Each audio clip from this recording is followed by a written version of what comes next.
What's up, y'all? Kofi Kingston here, and I would love to have a drink with Wrestling on the Rocks, depending on what that drink is. Preferably non-alcoholic, you know? How's it going? The Celtic Warriors, James. Soda. I would love to have a drink with Wrestling on the Rocks. Maple syrup.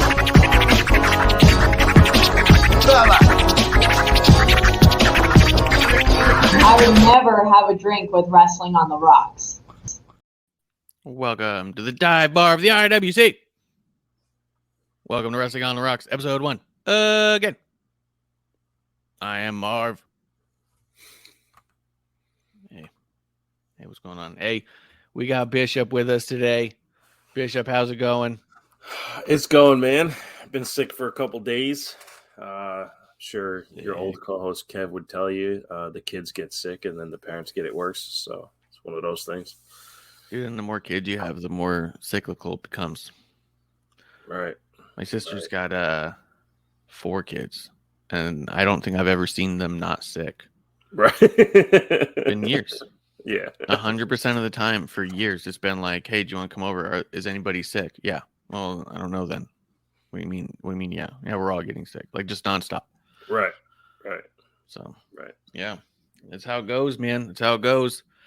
Last week was kind of a fun little break the way that we did it. We did a no-show, had the bar closed up for Wednesday, and on Thursday, mentioned it a little bit that I was likely already on the road when it all hit, and it was because Thursday afternoon, right around 12 noon, we hit the road to go to California. Producer lady's aunt was having a surprise birthday party, and we thought, hey, we could make her there for that surprise. And then just an hour or so away is my grandparents, and they're moving out of that area by the end of the month.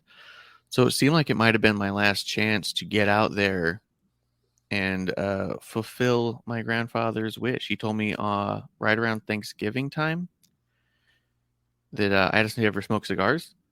And he goes, no. And he goes, but I always wanted to have a Cuban just once in my life. And he's 87, had just gotten out of the hospital that we didn't know if he was going to get out of. And I was like, well, that sounds like a mission statement. You know, Grandpa tells you a bucket list item at 87. Fuck yeah. Fuck, get on it. So I did. I got 3 Cubans. My brother lives out in LA.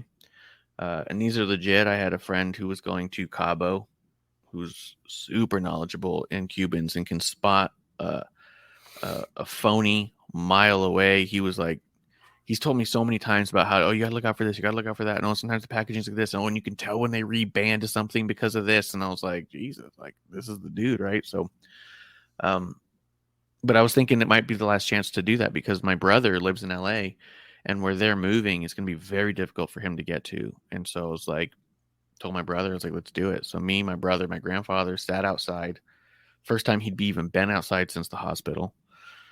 And yeah, we had some Cubans and made some memories, and it was really cool. It's the first time the three of us had been in a room in 28 years. Holy shit. Yeah. So that's why I didn't do a Wednesday show. So I could get enough work done to make sure that stuff like that can happen, because hell yeah. It was really cool, man. Really That's cool. Awesome. That's fucking awesome. You know, we talked about it, I believe, on episode 1 about taking that time for yourself, taking those moments for yourself. This is just some idiot show on the internet. That's fucking awesome. Yeah, it was dope, dude. It was really cool. Just in time in the chat already. Cheers to Just in Time. Cheers. But yeah, it was really cool. It was really nice. I haven't posted the pictures yet. I'm going to post a couple because it's really cool. And then outside of that, we did the Jericho Cruise Megasode, or the Mega Podcast, I think I called it, where it was funny. While Amanda was on the Jericho Cruise, she was telling me, like, I forget where I was. I think I was like going out to dinner one night, and she was all like, "Hey, I think I'm going to go." Oh no, it was during SmackDown, because she goes, "Hey, I want to go on IG Live right now." And I was all like, "All right, just so you know, Sami Zayn and Roman Reigns are on TV together right now."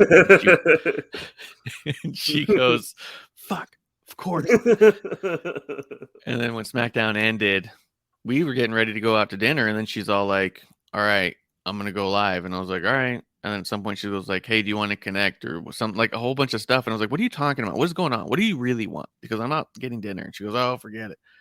So then the next day she was like, "Hey, the wrestling got canceled. I'm just drinking in my hotel room. Do you want to go live?" And I was all like, "I don't, but we could record some stuff."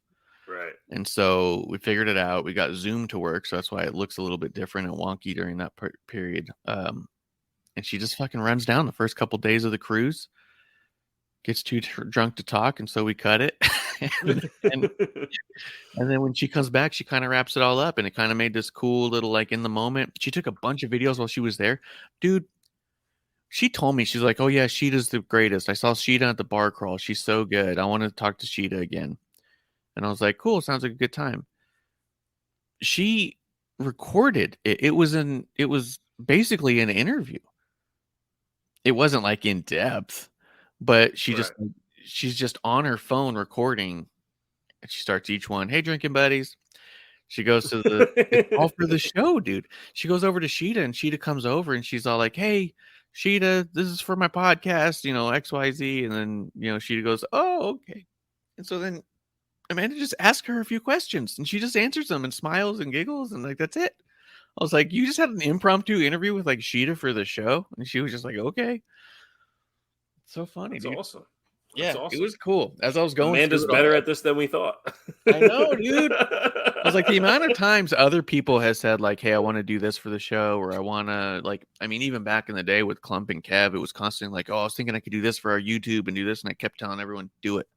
Just give me the raw footage. Just record anything, and I'll pretty it up." And nothing ever came through. And the fact that we didn't ask Amanda to do anything, and she sent me, like, dude, I had to find audio long enough to try and play underneath it, because I just didn't want a bunch of dead air. But it was like 10 minutes worth of video clips and photos that's just in the middle of the show of her just on the cruise having a good time and stuff and talking to people. She got Wardlow to say he'll have a drink with us, and so he's going to end up in the intro or outro somewhere. We got to figure out how to splice him in, because right now the way it works is so good on our intro. It's like on beat, dude. Yeah. It's going to be tough. So good. So yeah, so now I got to get Wardlow in there, and now I'm a Wardlow guy. He's a friend of the show. So check it out if you haven't. The Jericho Cruise Megasode was actually way cooler than anything we've really put out. I mean, we've had really fun shows consistently. We had a good time reviewing and bullshitting and all that. But this is a real standout piece to me, because it really is like she's just live from there. She wants to give us content. She's trying to make content. She's so thinking about the show. She was in Wrestling on the Rocks episode 1 shirt, like it seemed like for days. Just That's so many awesome. pictures and clips with it. Like, it's so good, dude. She was putting us over and putting her over the show. Like, a lot of fun. So anyone who hasn't checked it out, check it out. Awesome. But outside of that, yeah, because we are like kind of 2 weeks behind in review, we're not gonna go through the shows the same way we normally do. And a matter of fact, sometimes we do it abnormally anyway. So we're gonna kind of talk some storylines that are coming together. Was there anything news wise? Before we get into the news, what's in your glass, man? What are you drinking? Just coffee today.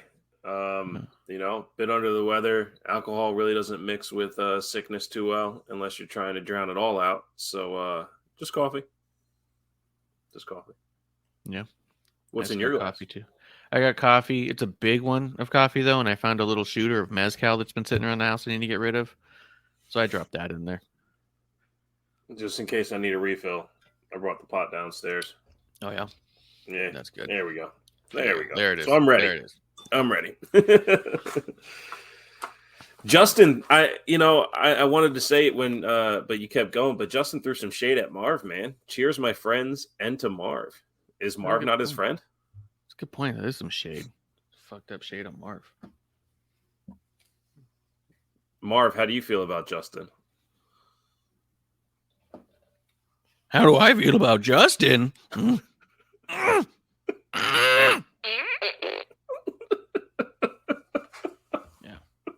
That's what Justin gets, man. Oh, shit.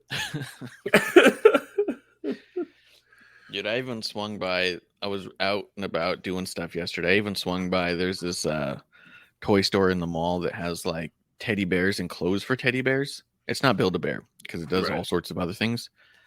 I walked in there to see if I could get a shirt for Mark, but they were like closed. So like, But can Amanda make him a shirt? I mean, we gotta have the right size to begin with. She's not a seamstress, I don't think, is she? I don't know. Doesn't she make gear for wrestlers or some shit? Or makes I thought little she designs toy dolls? Doesn't she put bedazzles stuff? Dolls? Oh. Well, maybe you're right. I don't know. I gotta get in. I gotta figure it out. But yeah, dude. So we're on the road to SamiMania. Mm-hmm. It is evident to all involved. Mm-hmm. For one, it's incredibly satisfying. Mm-hmm. High level satisfaction from an OG Sami Zayn fan like me. I still can't help but think from time to time about his rivalry with Braun Strowman. If that's what you want to call it. Do you remember the peak of it? How he got one over on Braun? How he won? How he got his win back? Yeah. Yeah. He just had to by running around for 10 minutes. He had to not lose for 10 minutes. Yeah. And then he lost after 10 minutes. So it's like, I remember during that whole story, Kev was just giving me grief over and over again. This is your guy? This is your guy? And I was like, fuck you, dude. Yeah. And then even the stuff he did with Bobby Lashley was, getting very similar. It was tough. Yeah. Yeah. No, it's a testament for standing up for yourself and really putting your, betting on yourself, a la Xavier Woods, his story with the New Day and everything. Mm-hmm. If I can't get it over, then you don't need me. And them taking a chance on Sami, knowing that he could add value to something that, all things considered, he shouldn't be a part of. It's tremendous. Yeah, and it's also a testament to kind of sticking it out. Belief in that, the talent rises to the top. The cream rises, as they say. There's been no point in Sami's career that anyone would have ever, in the business wise, because as fans, we all want our favorites to do everything, right? As soon as I like that guy, I want him to main event WrestleMania, win every championship in the world. Boom, done. I believe in him, right? But no one like in the industry would have looked at him, seen him, and said that guy is going to be contending for the main event in WrestleMania in a spot that months ago people were hoping would be The Rock. You know what I mean? Right. And I'm not saying people don't want it to be The Rock now, but I'm saying months ago, Sami wasn't in the conversation. It was, how do we get to Roman and Rock? How do we get to Roman and Rock? And then it goes, well, what if you give me Roman and Cody? And everyone said, oh, that's great. We can finally get Cody and Roman. By a lot of people, I mean, if he'd stayed the whole year, I know. you'd feel different. I know. You would. I know you mean. It's that middle spot that makes Yeah. some people non-believers, right? But if he had not gotten that injury, you'd be on board, dude. It was from these trending last that couple way. promos- It was trending that way. It was trending that way, and realistically, without getting into every detail, after the last 2 weeks of promos from Cody, do you not think if he had an extra 6 months on time, he couldn't have got you there?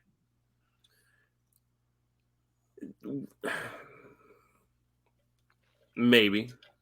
It was I'm not trending saying that, it's a hard yes or no. No. I'm saying I get idea. it. He's talented enough, but even what Cody ended up doing to Baron Corbin and how all that went down, I still don't feel it. Like it comes off so pandering and so predetermined as opposed to organic that it's in okay, like Because we're they getting have there. to rush it. But I'm saying But like the talent. there's no to me that like the quality is not there, and we'll get there when we talk about other things. But from Sami alone, what I was going to get to when you were really highlighting him, I think Sami himself went from that's the guy who can wrestle his way to the top to like, oh, if he's in the King of the Ring tournament, Sami can win that. He's in an IC title tournament. Oh, Sami can win that because it's about the wrestling.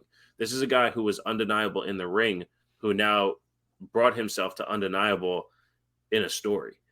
Because we talked about it last time on episode 1. He's done most of this build without wrestling. That's incredible. It's amazing, dude. His promo he did back and forth with Paul Heyman. I almost feel like we should just talk about Sami at the end, but I'm going to open with it because it's just so good, man. We'll get other stuff out of the way as we go. The back and forth he had with Jay, the moments he had with Cody, dude. Talking about the Sami story, we have to jump over to Raw for a minute. Can you think of a time ever where a promo segment, a talking segment, broke out in the middle of it into "This is awesome" chants? And I don't mean the anticipation of prior, right? Because like CM Punk debuts, "This is awesome" before he even speaks, right? Because it's not about what he's saying; it's about that he's here, this moment, right? Even to go to like, I mean, I think of AEW because they get "This is awesome" chants all the time because the fans are so fucking hyped for their stuff, right?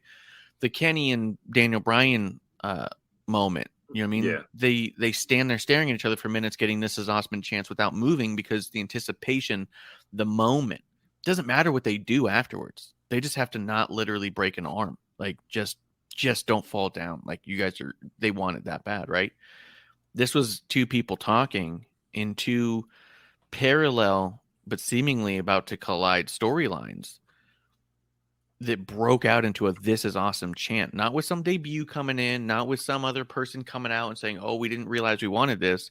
Just their talking took them to "This is awesome" chants. I can't think of a promo segment that's ever done that. Yeah, I agree. And going back on rewatch, it actually happened sooner in the promo than I thought. And then I got this vibe from the Brooklyn crowd on rewatch that there was like 25% hijackers there where they just wanted to take over the show. So that's where, because every single chant that happened during that promo faded so quick. Yes. So it didn't necessarily feel, because I get it, right? Like, I'm trying not to be a hater of the Cody Sami stuff. I'm really trying to absorb it and take it for myself. And when I hear that "This is awesome" within them each saying a line, I'm like, well, it can be. And what's really cool about it is that it wasn't advertised, right? Like nobody knew Sami was showing up. Cody wasn't advertised for a promo or a match. It's just under assumption he'd be there because he's been on every show. So the fact that the segment came out organically and they had this moment, cool. But the crowd trying to hijack the moment like that, it didn't sour the promo, but like it also didn't elevate it. So I get what you're saying. Like having this moment was definitely awesome, but it wasn't awesome yet, So like the "This is awesome" part could have been there, but by the time Cody lands his line on "and you need to finish yours," it just felt so contrived. I didn't like, number one, I don't need Cody to tell me that Sami needs to finish his story. I've been following Sami's story since before Cody came here. You know what I mean? Cody's not a part of Sami's story. Now he is because he's in the way of Sami. But Cody wasn't talking to you. Cody's talking to Sami. Sami needed to hear it. And that's why Sami was there. That's what even Sami said. He got there because he just doesn't know. He doesn't believe. Cody wasn't giving the crowd necessarily, I mean, it's all for the crowd. He wasn't giving the crowd a reason to want Sami. He was in kayfabe giving Sami the fucking coach go get him speech. You know?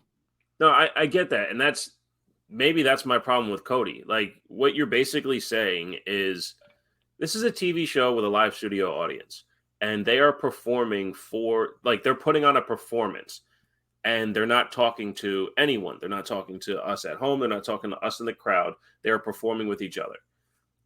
Cody picks and chooses when he's going to talk to the audience and when he's talking to the performer, and him going in between that. Like, I made a comment on last episode 1 that, Cody puts his finger to his ear to get people to, sing his song with him. And you heard Brooklyn do it. Will that happen in Memphis? Will that happen in Montreal? He's finding these ways to pander to the crowd to get that support that he needs. And by all means, he does need it. But him jumping in between talking to the crowd and talking to the performers, it's a big disconnect for me. You know who else does that regularly? Roman Reigns, Paul Heyman. Like, that's just a normal thing. Becky Lynch, Bailey, they all do that. They'll go between talking to the audience and talking to the performers. Like, that's the game. You can't just talk to the audience and ignore the performers. You can't ignore the story. You have to acknowledge the audience at the right moments. And so to be honest, Bailey Cody's... doesn't even always recognize them all at the right times. She'll break she a doesn't. fucking promo. She doesn't. Yeah. And honestly, that's what trips her up in her promos. Sometimes, yeah. Yeah, for sure. But when Becky said, when her and Bailey were going back and forth, they were going back and forth for the sake of the crowd reacting, right? But they weren't talking to the crowd. But just like Cody's wrestling, how it has like these in-between moments, his promos have that too. So, he's going to get there. And like you said, had we had the months, would I be bought in? Sure, I would be bought in. But right now, but there's a better shot at it. Yeah. But I think him and Sami are on the same level, and that level is 1 or 2 spots below Roman. So they're building towards this crescendo that's going to hit at this glass ceiling with Roman standing on top, looking down at him like, yeah, good for you guys, which his TikTok about the whole thing was fucking phenomenal. So great. Yeah. But it's my belief in Sami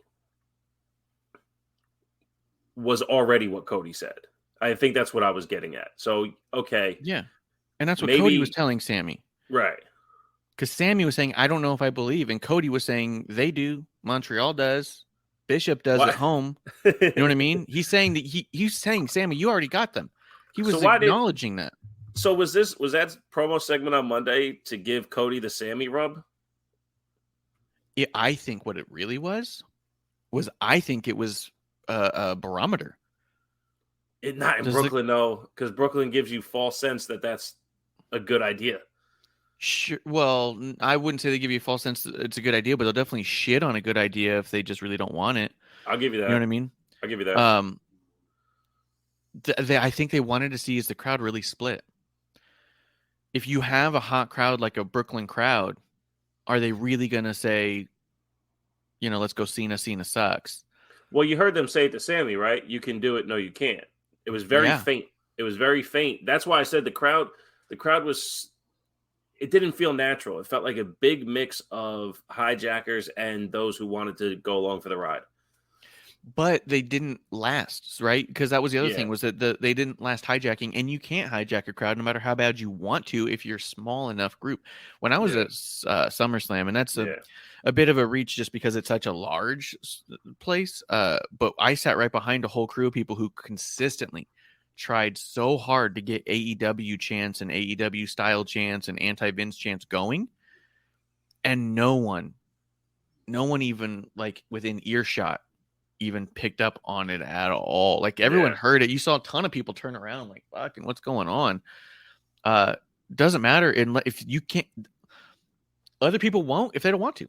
right? No matter how bad Right. you want to. So the idea that they were able to get This Is Awesome going arena wide is because everyone was feeling it. The reason it wasn't going forever was because everyone was feeling it and they wanted to sit in it, right? Right. This is awesome. This is awesome. Now, shh, shh, shh, shh. I want to hear what they're going to say, right? Which is what I thought made all of that so cool. And I think the part of it was that barometer of like, how hot are they for one or the other, and what are people coming away with? And like, fuck, I mean, I saw Rosenberg tweet a thing, and I was like, ugh. But the mentality is out there, and it's reasonable. Yeah. The mentality being that he goes, what if The Rock costs Roman at Elimination Chamber? Oh yeah, and we get Cody, Sami for the titles one night, and we get Rock Roman for Bloodline on another night. I don't know if I would want that or not, but I would say that would protect all the big names. Yeah, we would be kind of having our cake and eating it too. It would be a peg down for both Cody, or for Cody more than anyone, because Sami would have that proverbial win over Roman, and Cody would have never been the one to take him down. Which maybe you could get to at another date. Maybe Cody and Roman happens a year later at a Mania. You know what I mean? And maybe it's like, oh, the match that never happened, right? Like maybe, but the mentality is out there is what I really mean. Yeah, like people don't know what they want. The way to soften Roman to believably be beat is to get the titles off of him in some shitty way. This way, when he goes into a match, not as the champion, him losing, it gives you the credibility of beating Roman, but it doesn't bring Roman down all the way because he no longer has everything, you know? Yes. Yes. So. Yeah. I mean, it could work. It's just one of those things. And what I liked about it more than anything is that people are still trying to figure out, how do we get our cake and eat it too? How do we get it all? We want Sami Roman. We want Cody in the main event of WrestleMania. We want Roman and The Rock. We want it all now. How do we figure it out? And the fact that people are just throwing out all these ideas, I don't know how many of them I would like or not like or any of that, but regardless is Sami, Cody, and Roman are all so hot right now that people are trying to figure out, how do we get The Rock in this? You know what I mean? That's a great point. That's a great point. I do think, though, they should have taken one of the titles off Roman and put it in the chamber up for grabs.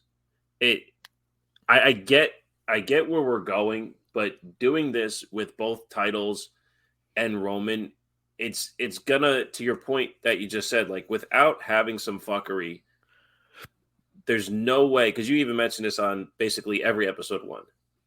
If Roman double main events WrestleMania, night 2 is lessened. Yeah. By victory or defeat, doesn't matter. Yeah.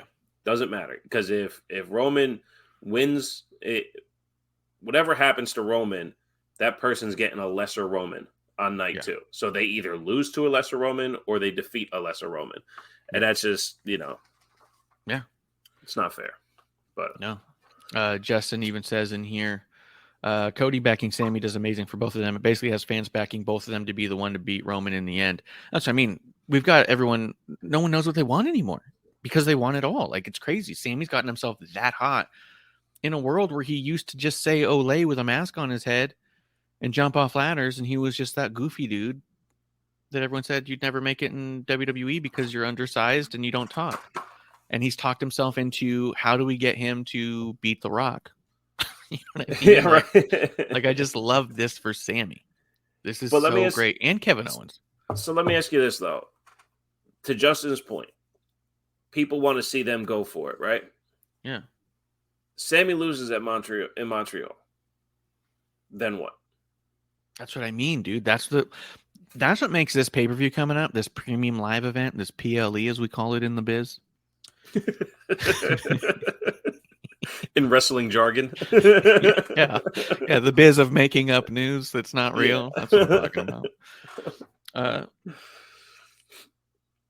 I don't know what has to happen there to make anything make sense after. Like, how do you do anything?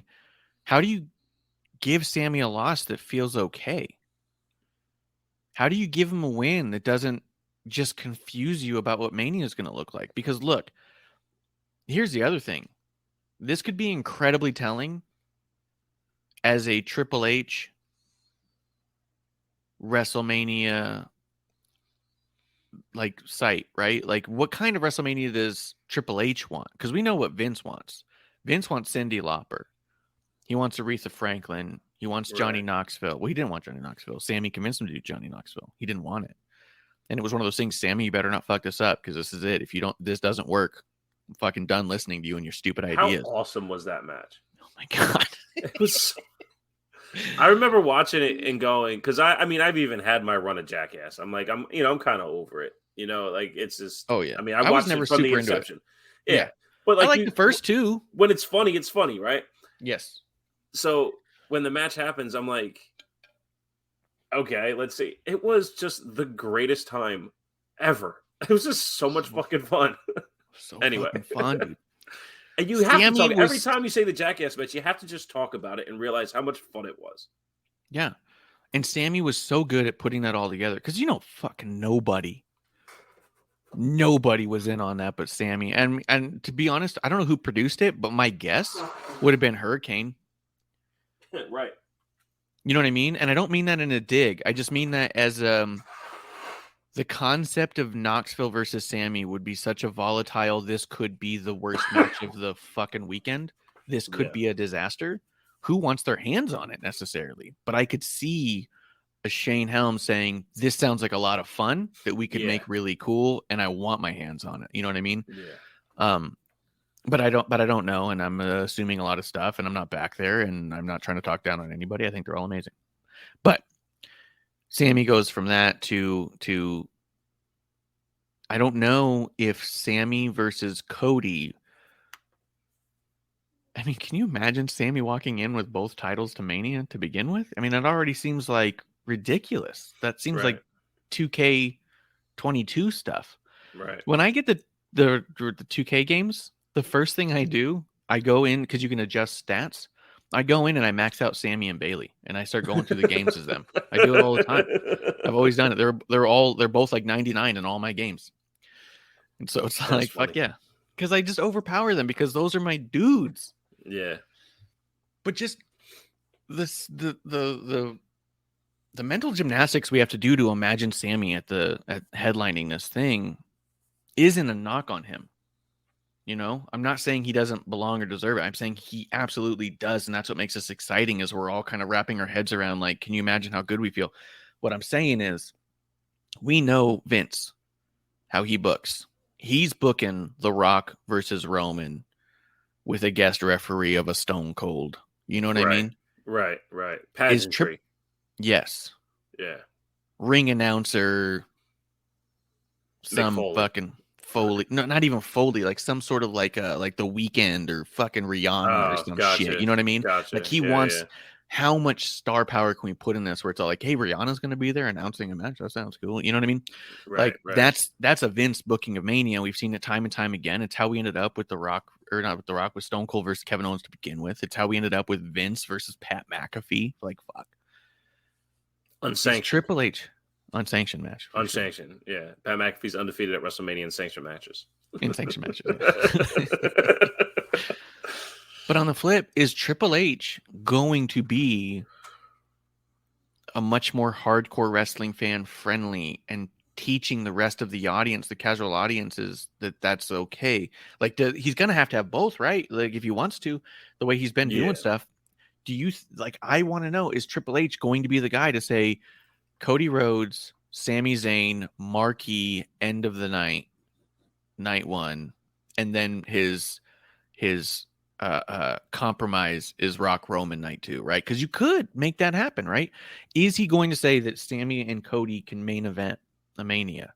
Because that's what we want. That's how that's how the idiots on YouTube and on Twitter think. That's what we want. The 5% of us that just want to spend hours a week talking about what we just watched for hours already this week. We're the ones who want Sami Cody to headline, right? My brother-in-law who watches SmackDown when he remembers it's on. Okay, that sounds cool, I guess. But if you tell him, hey, what about if The Rock was there? But that could be, I like that. You know what I mean? What's this This build specifically, and especially like you said, Sami showing up unannounced, theoretically 3 times this week. Yeah. He's the hottest guy they have, and they're not even announcing if he's going to be there. Like, I'm really curious what happens on the other side and in Elimination Chamber, because like you said, what happens with a Sami defeat? Where do we go? Right. What happens with a Sami win? Where do we go? Right. Are we really going to say, hey, Sami won. All right, now we're going Sami Cody? Really? Are we? Because we want that. Yeah. But let's jump in and out of kayfabe real quick, right? yes. So Friday, Paul Heyman sends Jay home for SmackDown and Montreal because they got this, right? Jimmy. He sends Jimmy home for that. And the outside of kayfabe is the DUI stuff, right? Like you can't get into Canada. But Jay can, right? And with Sami acknowledging Jay on Friday, is this because I don't necessarily believe Cody saying that there's tension and fracturing in the bloodline because Roman hasn't acknowledged that. Now, we know Roman, as an inflated leader, is aware of people not being where they need to be. But Roman doesn't hit the panic button until he needs to hit the panic button. And when he does, he hits the panic button on somebody's face, right? He just takes his and he punched him in the face. And then he puts Jay in his place and he puts Jimmy in his place. So I think the story of Roman is still bigger to tell before Cody and Sami even get a chance, which is why I think Friday might prove really important, because if Jimmy's staying home but Jay doesn't, they didn't mention Solo is going to Montreal. I assume he is. How do we get to next Friday? Yeah. Right? And in doing that, what pieces are still in play based off of what they showed us on TV Friday and Monday? And why is Sami going to Cody for confidence and not still digging in at Jay after Jay, I acknowledge you? You know what I mean? So it's a little flooded on what Sami's overall goal is. Just to your point, if he doesn't win Monday or on Saturday, it didn't necessarily seem on Friday that Saturday was his concern. It seemed like the overall picture was his concern by acknowledging Jay. You know what I mean? Well, I mean, he did say that, 8 days, you don't have to worry about anything but in 8 days. It was very much a Tony Khan style promo. Yeah. 8 days, 8 days, 8 days. I'm taking the titles off of. Yeah. But that confidence he had with Jay was a lack of confidence he had with Cody. Because he even told Jay, I don't know how, but he's got to go down. I think that even in the conversation he had with Jay wasn't like, let's do this. Sami knows he's on his own. He just feels like Jay probably won't turn on him. Probably. He probably doesn't have to worry about Jay, but Jay's not helping him. So by the time he gets to Cody, he's like, I don't know how I'm supposed to do this, but I feel I have to. You know what I mean? Like, well, it went down a peg to, I don't know if I can. Yeah, because he's alone. If Jay was with him, I get that. No, I get that. But he even told Jay, I don't know how I can do this, but in 8 days you have nothing to worry about. And it went from I don't know how to I don't think I can. So that's one's, I mean, that's kind of glasses 50-50, but one's lower. The I don't think I can is definitely lower than I'm not sure how. So why the lack of confidence in front of Cody? I just don't understand that. Like, again, that's what I was saying before. Like, using Cody to build up Sami, I don't think that's the rub that needed to happen. It felt gratuitous. I mean, he sat on it for a weekend realizing he's alone on this. He went out to reach out. 3 days, but yeah, I feel you. Yeah. He went out with an olive branch, and Jay kind of turned him away first. Even when he first did the fist bump, he's like, get out of here. And he goes, I'm going, and just did it. And then he gave him the fist bump, and he's like, all right. I don't think I have to physically worry about Jay, but I don't think I have Jay on my side right now. I don't think Jay's going to help me do this, but I don't think he's going to get in the way of it either. I agree. How the fuck am I going to do this now if I'm alone? Right. I am alone. Daniel has a theory that so does a lot of other people. in the chat. He says Zayn's losing. The only way they put the belts on him is if they're planning on turning Cody heel, which isn't going to happen. Both those things could definitely happen. He says it'll be Zayn and Owens versus the Usos for the tag titles at Mania, which I think would be really, because I've seen that theory a few times out there.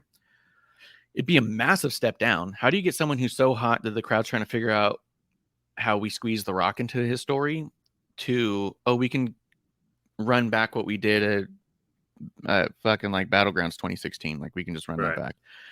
A tag match in the middle of night one, you know what I mean? Because Roman will be night two. So that way the Usos could be there. Like that would be a massive step down that I just don't see being satisfying for the fans at all. To be honest, if Vince was still in charge, I'd be like, yeah, that's a really big possibility. But with Triple H, the way he's been booking, I don't see him bringing it down that far. And I feel like we have a lot to work to do. Not that we don't have time to get the Usos both to be on the same page as far as let's take out Sami. And by Sami and Owen taking out the Usos in general does nothing for the Roman storyline. Roman not only that, it would also push the Usos closer to Roman instead of pull them away. Yeah, because you're forcing them to unite over Sami, who turned on Roman.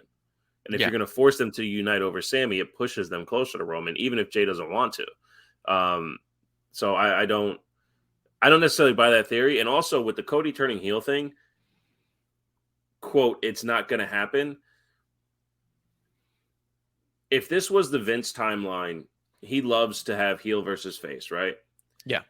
And Vince has done babyface versus babyface to have great wrestling matches. And I think that's where they would keep this, is they would say face, we want titles at the end of it. Boom, done. Right. But it's just so convoluted that everybody wants to get to the end instead of letting it play out. And I think if Sami wins in some type of way, you have 6 weeks till Mania. And I think Sami would have a great opportunity to lose one of the belts. Yeah, that's true. But him not winning has nothing to do with Cody's heel face dynamic. Why would it? You know what I mean? Because I also think that because they've always said historically babyface versus babyface splits the crowd in a weird way. And I guess they didn't like how Hogan and Ultimate Warrior was at 6 and all that. But I think, like you said, at this point, if you do the stories a specific way, the crowd's going to be split either way, whether you're face or heel. I mean, look at Roman matches. The crowd's already split. He's the bad guy for sure. But a lot of times people want him to win. You know what I mean? They'll cheer, but they're still cheering at the end and acknowledging him. So I think that we're already in a place where the most basic heel versus face dynamic doesn't necessarily mean the same as it did, but it also, because the complexity of the storylines have gotten so good. That's the greatest point there, because in most of Roman matches, and it's happened with a couple of the Becky Bianca matches, the dynamic during the match starts out a certain way, but by the end of it, the crowd cheers for the winner or they're cheering for the match. Yes. And that's where we're at in this now. Yeah, of course, we all, even us, right? We, when you said it, your Super Bowl, your WrestleMania is Bayley versus Becky, right? Yeah. And you will have a rooting interest as it starts, but by the end of it, what a match, and that's where I would say 60% of the crowd is now, where it's they're used to getting these performances. So by the end of it, it's, what, that was fucking awesome, or man, that could have been better. But most of the time it's like, wow, what a match. And then you reserve your fandom, like Bray Wyatt and LA Knight, right? You reserve your fandom for when they show back up on TV, and you're like, okay, this is where the Bray Wyatt story is going. Boom, LA Knight's back. Let's see where it goes. It's just, it's to me, it's really that simple. You watch the story, you get into it. Hey, you pick a side. A couple months ago, I wanted Roman to get beat, and now I'm like, hey, Roman, I don't see who can beat him. Yeah. Just in that way. Yeah. And I think ultimately for me, the tag thing is, as much as I've wanted it for so long, Sami and KO to hold the tag titles together at some point, I feel like that it made sense before Sami got this big. Yeah. Yeah. Sami got too big for it. Yeah. Yeah. That's what it is. I think Sami's too big for it now. And I don't know that you'd bring him down a couple pegs. I think that the crowd might not respond well to that. Or they might just say, I guess we get what we get. You know what I mean? Like, I don't know. But at the same time, like I said, I don't know what's happening in Elimination Chamber. And that's what's so exciting to me is because I see so many ways out. Let me fantasy book for those who like doing this stuff. What if they run back NXT and they have KO come out and help Sami Zayn win, and then at the end of it, he fucking power bombs him on the apron, and now there you go. There's your hot feud into WrestleMania, Sami versus KO, because Kevin Owens told you, I told you. You didn't listen to me. All the shit we've been through, X, Y, Z. Here you go. You got the titles now. I'm fucking taking them from you while I shave your head and throw you through the stairs. You know what I mean? Like, yeah, you can do that for sure. It makes way more sense than the Cody stuff. And then Cody steps in there, and then who do you want? Well, the two of them are now above that. Yeah, to me, that's what I mean. There's a lot of ways to go about it. Yeah. Let's see. Let's talk a little bit about some of the other stuff that's just been happening around. The Braun Ricochet match with the Usos, I really liked, but I guess also the big moment where Jay comes out was really cool to the crowd. I thought it was one of Braun Strowman's best matches back, and yes. I think that's the artistry in the Usos, knowing who their opponents are and knowing how to work with them. They're the best tag team ever. They have. Like I've said it before, even when they were wrestling Dom and Ray, there were spots that got messed up where they just transition into a new place to get to the same spot to be fluid. They just know what they're doing. It's incredible. Yeah, they're insanely good. I mean, to make Braun look that good as a wrestler, not just a showpiece, I thought was outstanding. And shouts to Braun too, even just running over that fucking announce table. That shit looked like it hurt. Yeah. Yeah, that was sick. I do think too, because that was the other thing that was like annoying me about the match, was it just felt too soon, because I've been liking Braun and Ricochet as a tag team. Yeah. And I've been buying them as a tag team. And so to see them already going for the titles, I was all like, fuck, I don't see them getting it at this juncture. But I do really want to see them continue to tag and do well. And I kind of want to see them as champions at some point. This is where, for me, like the stink of Vince's indoctrination on wrestling has come about, right? We've seen them throw tag teams together and get titles right away. So like it kind of felt like that was happening because the dissension and the bloodline was happening. And, this is how you get this one set of titles off of the unified tag team champions. And then, I was mad that Imperium didn't go because it felt like they were going to take the tag team titles off the Usos. So if Imperium got the titles and Gunther, then Gunther should be next for Roman. Make all this shit up. And then you just watch and you go, fuck, man, the Usos are really fucking good at tag team wrestling. And I can't wait to see Braun and Ricochet wrestle more. Like, yep, done. Yep. And speaking of the tag teams, we had Drew and Sheamus against Hit Row, which was almost sad to watch in a lot of ways. They just beat the absolute piss out of Ashante, and Top Dollar was just kind of around and looking like a total goof. But the match was over quickly, and the real highlight there was the Viking Raiders package there. I really liked that. Having formerly Sarah Logan, the Valhalla, do a lot more talking in that one. I thought it actually came off really good and seemed really ominous and cool. I don't know if, I guess the Viking Raiders are going to have to lose that one, but I really like to see them win it. That's the thing, right? And this is where, Triple H is coming, it'll be better than when Vince was here. No, Vince used to do this shit all the time too, right? Build them up so strong, get you so much behind what this ominous thing is, and the next thing you know, boom, done. Yeah. So I can see that too. I can see it to where, the Viking Raiders definitely disappoint when they come out, and I hope not, because they're fucking talented. They're working NXT was amazing, and they just never really hit their stride on the main roster, even when they won. Just never. Well, because they both dealt with injuries, so I guess you can't really put that all on them. But if this is where they're gonna go as a tag team, it's kind of like the Good Brothers. When they're in their particular pocket of how good they are, put the titles on them, let them go. Yeah. Let him go through a ton of teams. The other thing is that the Valhalla thing, she's got to do something. She's at a point now where she's standing ringside doing nothing a lot. Yeah. She's not helping them win. She's not cheating. She's not getting in the way of anything. She's just around and out of the way. That's getting pretty stale. Like, I like these video packages where she's delivering a message and getting the guys ready and doing the ceremony stuff. Like, that all works. That's all cool.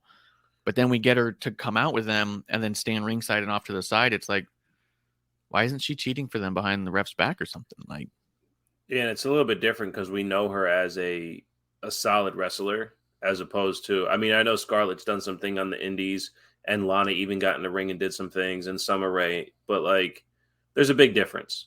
Yeah. Yep. She's capable. You know, it would be like Rhea Ripley, you know, just being outside for Judgment Day, but not doing anything. You know, she should be a force I agree. Yeah. And Justin Time says, Viking Raiders need to win. They've literally gotten to do nothing except the Vikings rules match with the New Day. Yeah. They've been such a miss for me on the main roster, and I like them so much. Even in Japan, I didn't watch a ton of New Japan, but I did watch a couple of Wrestle Kingdoms when Clump told me to. And they were a team I always was all like, holy shit, who are these dudes? You know? They get into NXT and they're killing it over there. They get to the main roster and it's suddenly like, okay, cool. They're just going to be a force. And they just flat out weren't. And I was like, what's going on? These guys are so good.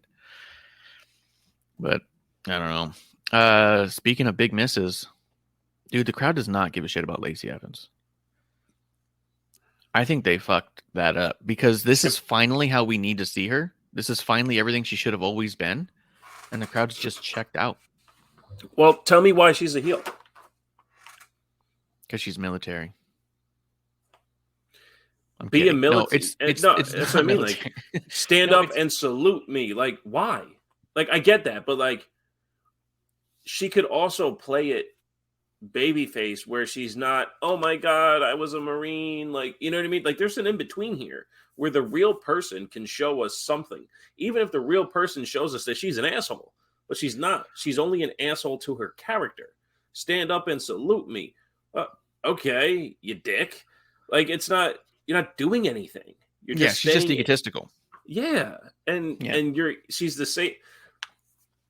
She really fucked up for me when she started mixing the Southern Belle. Did you see that? She like did a couple moves and then she was like this, fanning herself off. And I was like, oh no, you don't know what you're doing. Like, you don't know who you're portraying right now. That was tough. She even got in the ring the same way she did as a Southern Belle with that like bend at the waist bullshit. I was like, what is she doing?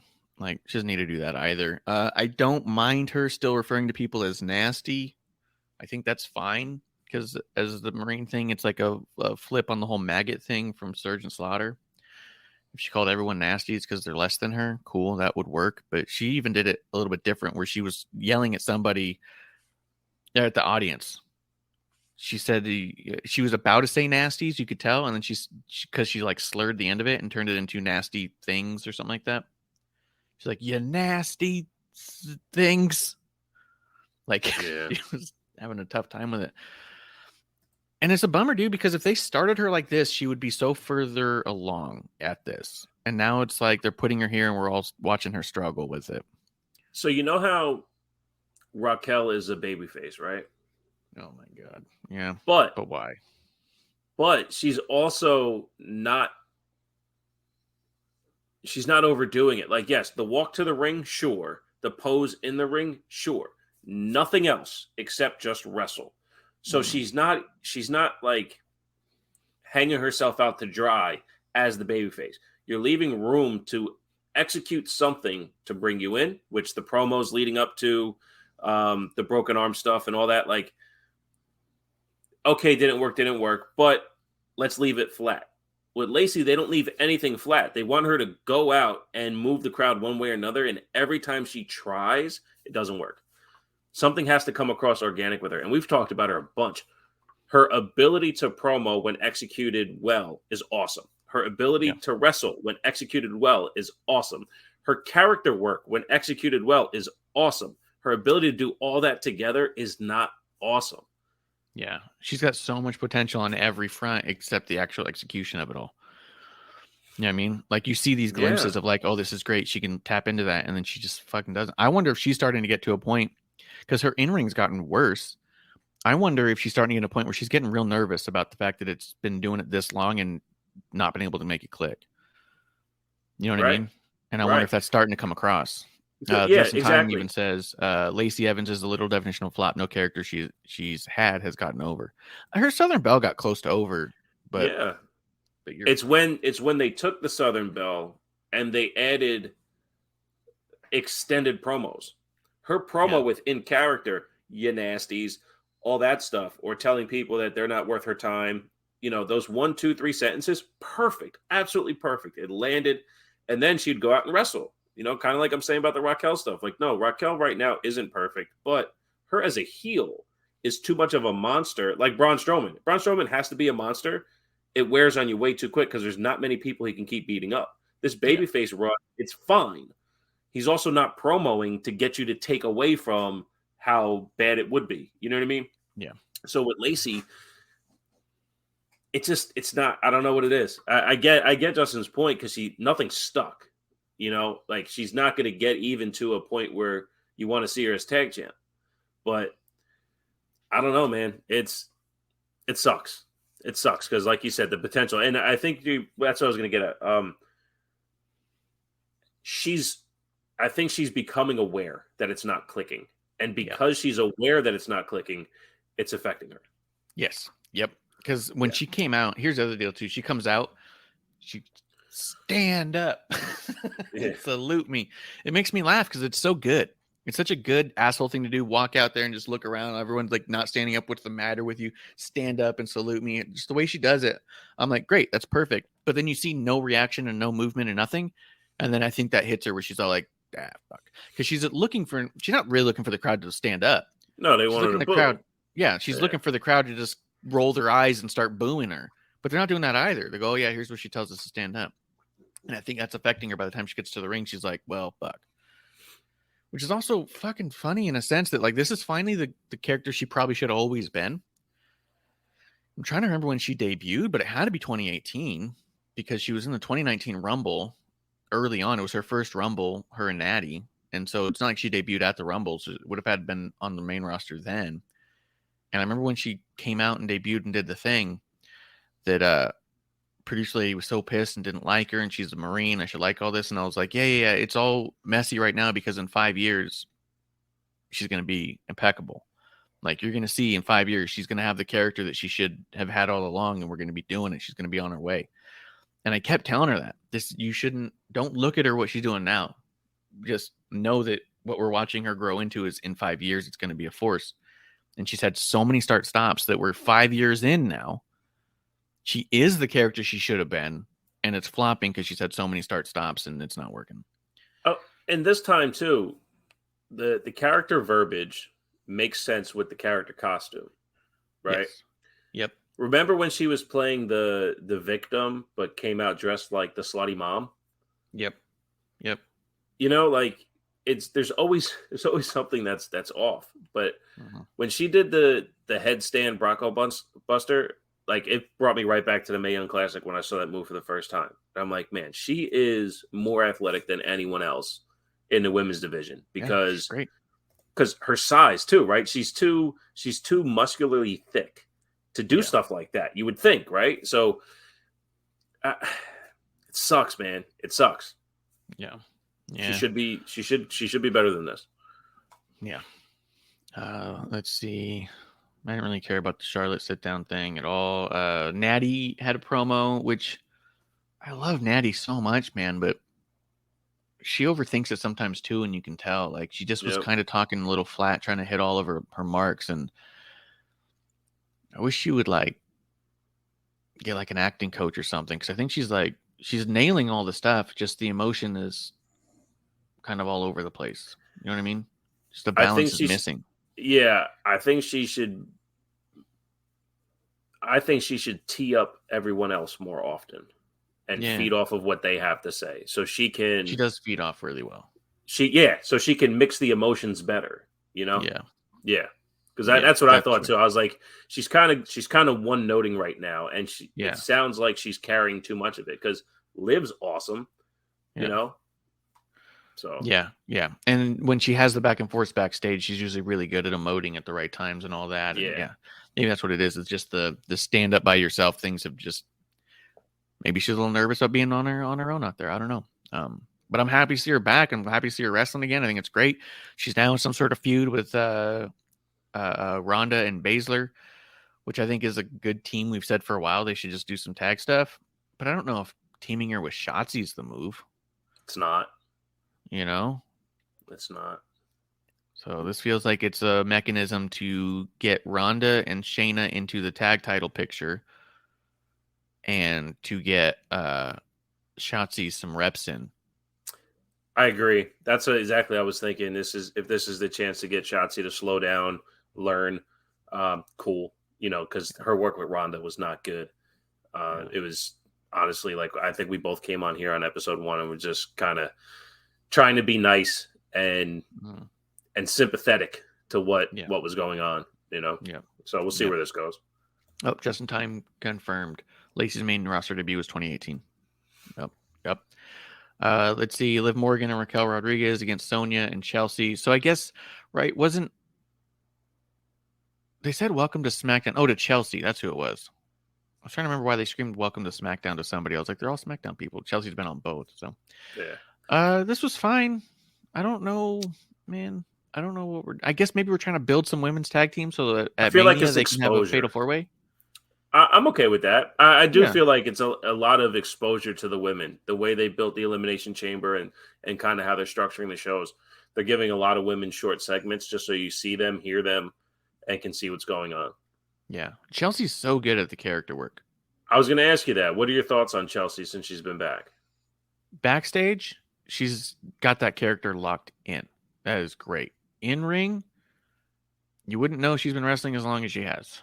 But they've been smart about it, keeping it short. She's feeding people a lot, taking a lot of bumps and stuff. And she's, in that regard, she's executing well because it also balances with her character and the snooty attitude backstage. Yeah. They're demanding of a lot. And even Adam Pearce said at one point, you're supposed to win to get things. You know what I mean? Like, right. So what do you think of the big-headedness? Like, you know, I want to speak to your manager, you know, and well, that guy that I talked to on Raw, you know, and Adam Pearce is like, I'm the same guy, you know? Yeah. It's great. Okay. Yeah. I have no problems with it. I mean, because no one else is doing that, and she's nailing in the attitude on it. So this is kind of my Cody point. Chelsea Green in WWE the first time, potential. It never clicked. She was always injured. She goes over to Impact, talks all the shit in the world, gets injured. Does the thing with her husband, and through internet, you know, she always came off as someone I didn't want to see again. Yeah. She presents herself away on WWE TV so palatable that I'm like, I'm all in. I want to see where this goes, because if every time she gets to the ring, she finds a new like twist on how she's getting fucked over by management, and she's doing this, honestly, what Frankie Monet seemingly was supposed to be, this bougie character who's supposed to have everything handed to them. I think it has so much potential. And this isn't some potential run to the title. No, this is your 7 minutes on TV. This is your, you know, how many segment? Oh, we'll give you a half a segment with Adam Pearce, you know, this week, and then it turns into a full segment. Then it turns into a Miz TV appearance. Then it turns into, you know, Green TV, and she gets her own TV show. You can see this character building as important to the TV show, whether the wrestling gets there or not. And I think she's doing outstanding work. I do too. I feel like she's like a right down the middle of like what Eva Marie was and what Frankie Monet could have been. I feel like that she's kind of like the blossoming of both those things. I feel like Chelsea will be able to grab on to that heat that Eva Marie had. And I feel like their character is what I think Frankie was going for. And her in-ring was falling short with chemistry-wise. And And I feel like that Chelsea's found a way to balance that where she can do enough in ring to where people aren't going to say, why is she even here?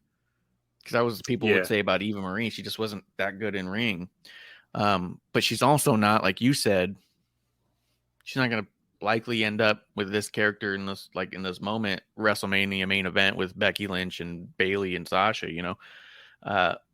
and she doesn't need to, though. She doesn't even need to. Exactly. She doesn't need to. This is going to get her t-shirts. This is going to get her toys. This is going to get her this is going to get her going, And I think that people will respond better to that over time than they did for either one of the other two characters I mentioned. And I think Eva Marie had a real disconnect on the microphone. I know her in-ring second go round when she came back with Doudrop, I thought improved.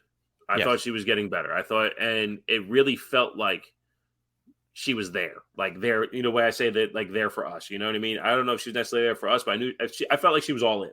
So, actually when she got released, I did think of it as a bit of a bummer. Yeah, me too. But no, I think this is great. And the less she does in the ring and the more her character evolves, she's going to be fantastic. Yep.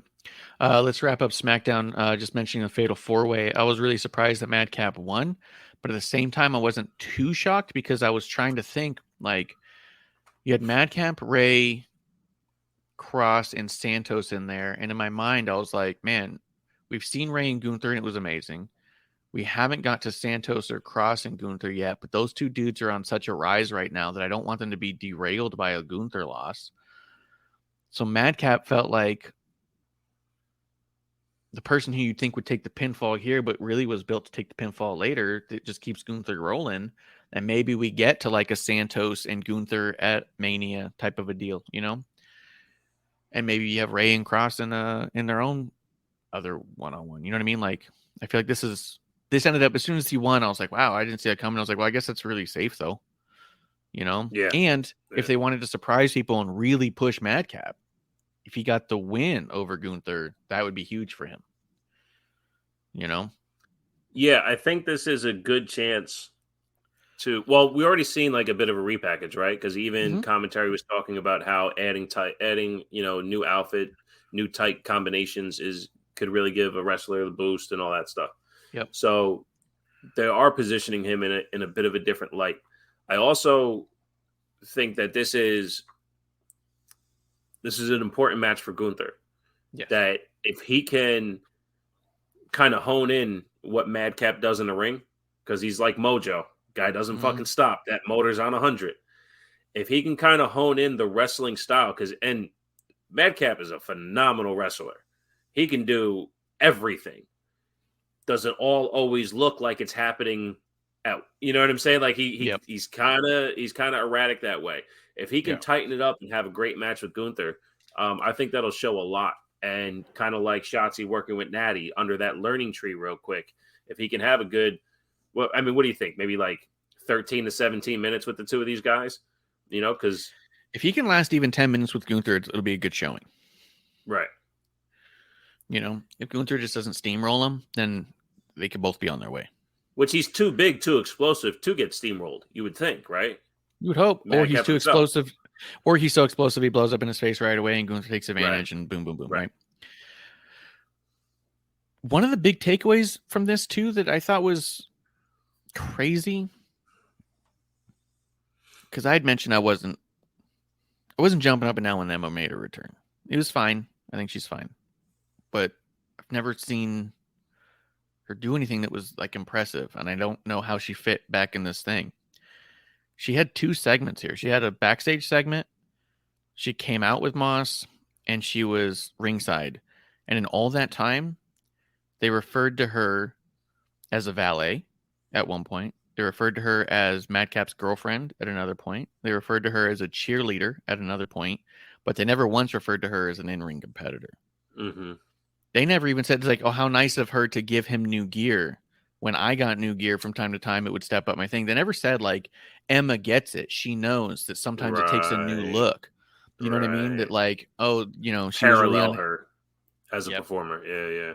They really used a lot of verbiage to push her onto the outside of the ring. And I was like, I don't think that's a bad place for her, if I'm being honest. Get you on TV, get the stuff. But I don't know. Maybe it's what they want or not. I don't know. It just, I thought to me, it was noticeable. They never equated her to being an in-ring competitor at all. And they did equate her a lot to being his girlfriend and being on the outside and cheerleading and being a valet. Did her and Zelina get into it during the match? I don't recall them being involved at all with each other. Because that would be big if they kept them separate the whole time. Yeah, I just don't remember. Yeah. That's I think. I mean, she's really pretty, and she's Australian, so like.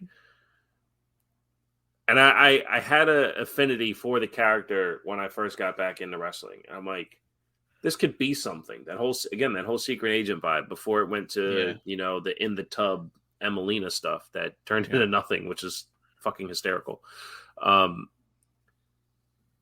But you're right, man. It's possible. And my only concern while you're saying that, before we spend too much time on this, my only concern is if she does this for so long and then gets back into the ring, how it's gone for most of the women who have taken too much time away from the ring. Her that included. When was her last good match? No, that's what I mean. Like all that time off. I didn't watch much of her Impact stuff. I should have, just because they were doing some good women's wrestling back then. But yeah, I hear you, man. I hear you. Hopefully they just all find the right place for themselves, and if for her this turns out, because look, Corey Graves didn't grow up wanting to be a commentator, and I think he's fantastic. And he's fantastic because of how many people fucking hate him on commentary. So if this turns out to be Emma's sweet spot and her promos tighten up just a little bit, maybe she can be one of the next great managers. You never know. Yeah, that's kind of what I was thinking and hoping for her too, because I agree. I think that she does have a look. I think she is comfortable talking. I just have never seen anything bell to bell that made me go, yeah. You know what I mean? Yeah, that's fair. Dude, I told you I called her last match before she got fired, right? Yeah. Yep. I said it on here too. And I was like, I wouldn't be surprised if the last time we see her. And then the next day I was like, oh shit. There she goes. Sort of like with Chelsea, or not Chelsea, Peyton, when she had that one-on-one with Asuka. And I was like, well, that's that. She's talking all that shit. Yeah. Yep. I was like, well, that's that. You can't talk like that and then put on a performance like that. And then, right after that, and I was like, whoop, whoop. I didn't mean it so literal. Right. Let's see. Let's talk a little Raw. We've talked a lot about a lot of the stuff that's already been on it. I love that it opened up with Becky Bayley Bianca promo that led into a triple threat. I don't know what that jacket was that Bayley was wearing, but it made me laugh because we've been watching a lot of that 90s show. And I was like, look at grunge rock Bayley coming out here. Nice. That giant looking flannel thing. I was like, that's so Bayley 90s version. So, but I thought it was great. I thought all the bickering, everyone did awesome. I thought, it was just great. I like also that Becky said she brought out Adam Pearce and the whole crowd booed. And he was just like, what the fuck? And she's like, don't hold it against me. Well, and this is again part of the understanding of how to, as wrestlers say, or as we say in the biz, cut a promo, right? Yeah. How many people go out there with Adam Pearce, go so formulaic?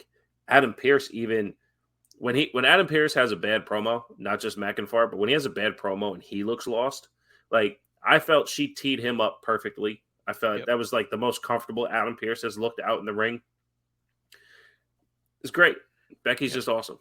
The whole back and forth that her and Bayley had, you wouldn't know what a Grand Slam champion's like. You wouldn't know what main event the WrestleMania is like.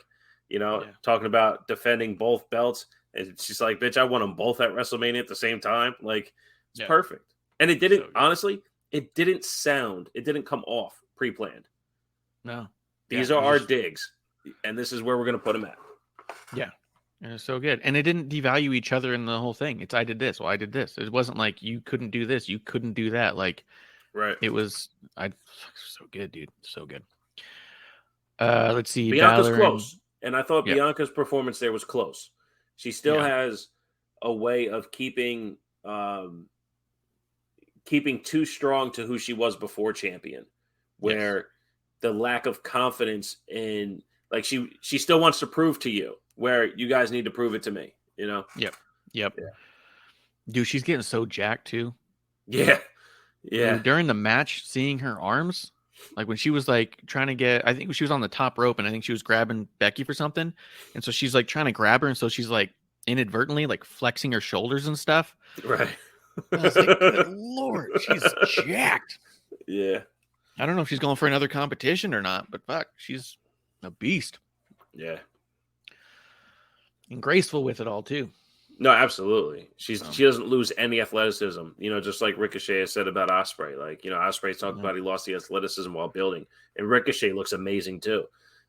So fluid, and Bianca doing the same thing, you know, putting on the muscle weight, and performing incredible. Yeah. Yeah. And she doesn't lose any of her look or I mean, I don't know if it's like cool to say or not, but like she's not losing any of the femininity of herself or anything like that too. She's still like very much all that stuff. Cause I mean, I like Nicole Bass comes to mind as like a bodybuilder who in a lot of senses became very masculine with that. No, I think China that women, too. I mean, even China, after DX, she worked very hard to regain femininity. that's true. You know, You can definitely go another way. And I think that like, we're at a point now where, you can train a specific way and just not like put on size without losing any of that. And I think it's awesome to see women like her do it and knock it out. Fuck, she could punch my teeth out, dude. Like, jacked. She probably could. I wouldn't be surprised to see her punch a brick wall and just like keep walking. True. She's a beast. True. No, walk through it. Walk through the punch. Yeah. And you know what's true too is like when you think about China and when she first debuted, when she first came out, I was like, who could ever stop her? And they even had her against men and stuff. Bianca could have believably faced off with the debuting China. Mm-hmm. You know what I mean? Mm-hmm. Like I don't know, China got to, and well, that was honestly that's the one person who looked in shape as a woman's wrestler who could really take her on was Jackie, but Jackie was 5 foot. You know, China's 6 foot. It just didn't, because that's I always thought about it. About Jacqueline, I was like, she's kind of one, but she's so tiny. Yeah, she was just small. Yeah. Yep. But yeah, she's cool. And Jackie was nice. I got to meet her at a CAC. Oh, nice. Let me see. Damian Priest and Balor against the Street Profits, whatever. The big deal here was that Dom got glam slammed by Beth. Dude, that shot with Dom too, where he's So, oh wait, we have it booked now, right? We're gonna have Edge and Beth against, is it Damian and Rhea? Finn and Rhea. I think it'll be cool. I don't know what it's going to look like. Do you think that we're ushering in an era with more intergender matches? I'm not saying that's a bad thing. I think they're going to. So like because they're going to get interactive. There's no doubt about it. Beth and Finn are going to have a thing, and Edge and Rhea are going to have a thing. They're going to have at least one moment. This is where I go. We had what was first? The chicken or the egg? No. Seth and Becky was after Ronda and Kurt Angle, right? That was because it was after Becky won both titles. Ronda and Kurt Angle versus Stephanie and Triple H was the most female to male interactive that we saw, not Edge and Lita on Raw. You know what I'm saying? Yeah. I think we'll get there. I do. I think we'll get there consistently, because even in that match, Triple H squared up with Ronda, put his fist up and everything, as if they're ready to go. Yeah. We saw it with Nia in the Royal Rumble, which was the best when Dolph Ziggler was like, "Fuck it, I'll kick her." Yeah. Nobody wants to do it. Fuck it, I'll kick her. That was great. No, I do think we'll get there, and it's always touchy on how the males will perform to the females. But when you look at matches like Ruby Soho versus Josh Alexander or Mia Yim versus Keith Lee, and you're like, they could also do this shit, So I don't know. I don't know what WWE is willing to do. I love it. I think now more than ever we have the performers to do it.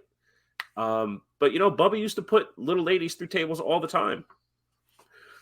So there's a chance that this will be something of consistency when it matters. Again, these relationships have to make sense first too, right? You're not just going to have a mixed match challenge and put a whole bunch of men and women together who don't make sense. So Yes. You have the Judgment Day versus the married couple.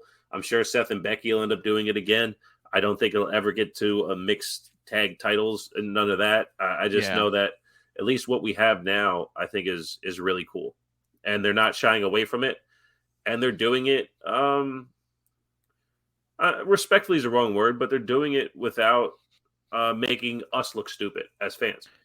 Yeah. I think you also have women of a big enough size and men who are small enough that a lot of that stuff. I mean, because also realistically, we all know in a real fight, size doesn't make everything, right? Even in UFC, you like a lightweight Conor McGregor could have taken on a heavier weight guy, right? For sure, in one. We've seen the videos of women tapping out men who are twice their size because they got the right lock on and because they're just superior fighters, right?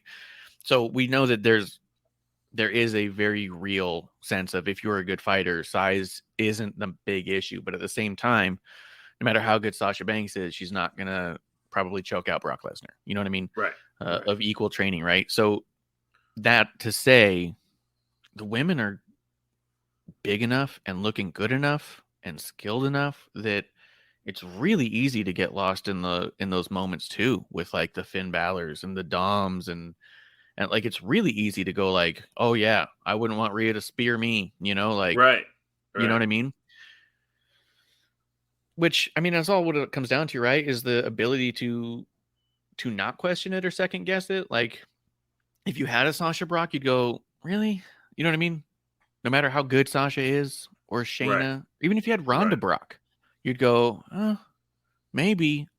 They're pairing them up in such a way where every time now when you see it, you go, oh shit, yeah, that'd be tough. You know what I mean? Like, so they're doing it in a really smart way too, that allows you to immediately get lost in the believability of a first glance, whether or not you know in the back of your mind that it really isn't everything in a real fight, Let's see. The Brock and Bobby segment though was pretty cool. Yep. I love when Brock ran at him and Bobby just fucking hoisted him and dropped him and Brock sold the shit out of it.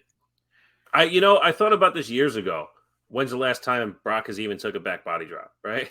Yeah. It's just fucking boom. And he goes up and outside. comes down like a fucking sack of potatoes, man. God damn. Yeah. So good, dude. Loved it. It's awesome. Again, this is that one moment. If you guys ever want to question my terrible wrestling takes, I've said this since I got back into wrestling. Brock Lesnar, Triple H, and Roman Reigns are top 3 all time at making their opponents look amazing. Yes. And if you question Brock Lesnar in that way, just watch that segment. Yeah. This guy did a back body drop on the outside of the ring when he hasn't done a back body drop on the inside of the ring in probably 20 years. Yeah. But he did it for the sake of helping Bobby look good and then took a fucking spear afterwards. Yeah. And I think what people also lose sight of is it's not by accident that over time Brock has had to make a lot of people look bad. It's so in this moment he can make Bobby look good. Right. Like in order to make someone look good, you have to establish a certain level of just flat out dominance where it's like, oh, I guess he's going to win again. You're like, yeah, because it's really hard to beat him. And then when someone beats him, you go, oh my God, I can't believe Brock Lesnar lost. He's finally doing jobs. And you're like, no. He's been building forever so this moment could come. Right. You know what I mean? Yeah. Like they always are thinking 10 years out in that regard. If I lose too many now, that in 5 years when I look at Cena now. Cena's lost a lot of matches in the last 5-6 years that we've seen him. So when he comes back, you go, oh, who's he putting over? Right. It'll be fun and we'll like it. Right. But who's he going to put over now? That beating John doesn't mean what it meant the first time he came back and did it. He would need to come back and reestablish for a year or two that like, oh yeah, he still got it. Like beating John Cena's really hard. Like, you know what I mean? Yeah. At this point, you go, oh, he's in a tag match to protect him, and he loses to Roman at SummerSlam, and I wonder if he's going to come back and lose to somebody at Mania. Like, you don't think about him winning anymore. Where Brock comes back, you go, oh, shit. Now he's going to destroy the whole roster. And you're like, yeah, because there's somebody in that roster who's waiting for the other side. Right. You know what I mean? And Drew and Seth are the only ones it hasn't helped. Yep. But it damn sure helped Roman. It helped Bobby the first time. Yep. You know, even after Bobby won the championship, nothing really felt the same after that. And then once he started mixing it back up with Brock, it kind of brought him to a new level of respect and undeniability. And now he's done fantastic over the last year, rebuilding himself to this point now where, you know, it feels more appropriate to say when he beats Brock than if he beats Brock. Yeah, because he's just coming off as that kind of a force. Yeah. Piper Niven beating Meechin was cool. It was Meechin's best match back yet. Yeah. I feel like. Piper's too. Yeah. So that was great to see. And I love, you know, again, and it's not about my opinions. I like that Piper looks to be in better shape. Yeah. She looks physically like she's dropped some pounds. And she's looking more athletic. And I just know that with a family history of obesity, that if you put too many on, you have more health risks. So if this can keep us Piper Niven to grow and stay and be healthier longer, I'm all for it. Yeah, and that's not even to say she needs to lose at all. Like, it's almost like a Bam Bam thing. You know what I mean? Yeah. Like, there's a certain athletic largeness that just you feel better about. You know what I mean? Yeah, yeah. And it's, you know, it's the Yokozuna point, right? Even his whole family goes, you know, if he just stayed around 400 pounds, he probably would have been around another 20 years, you know, because I got the 600, you know?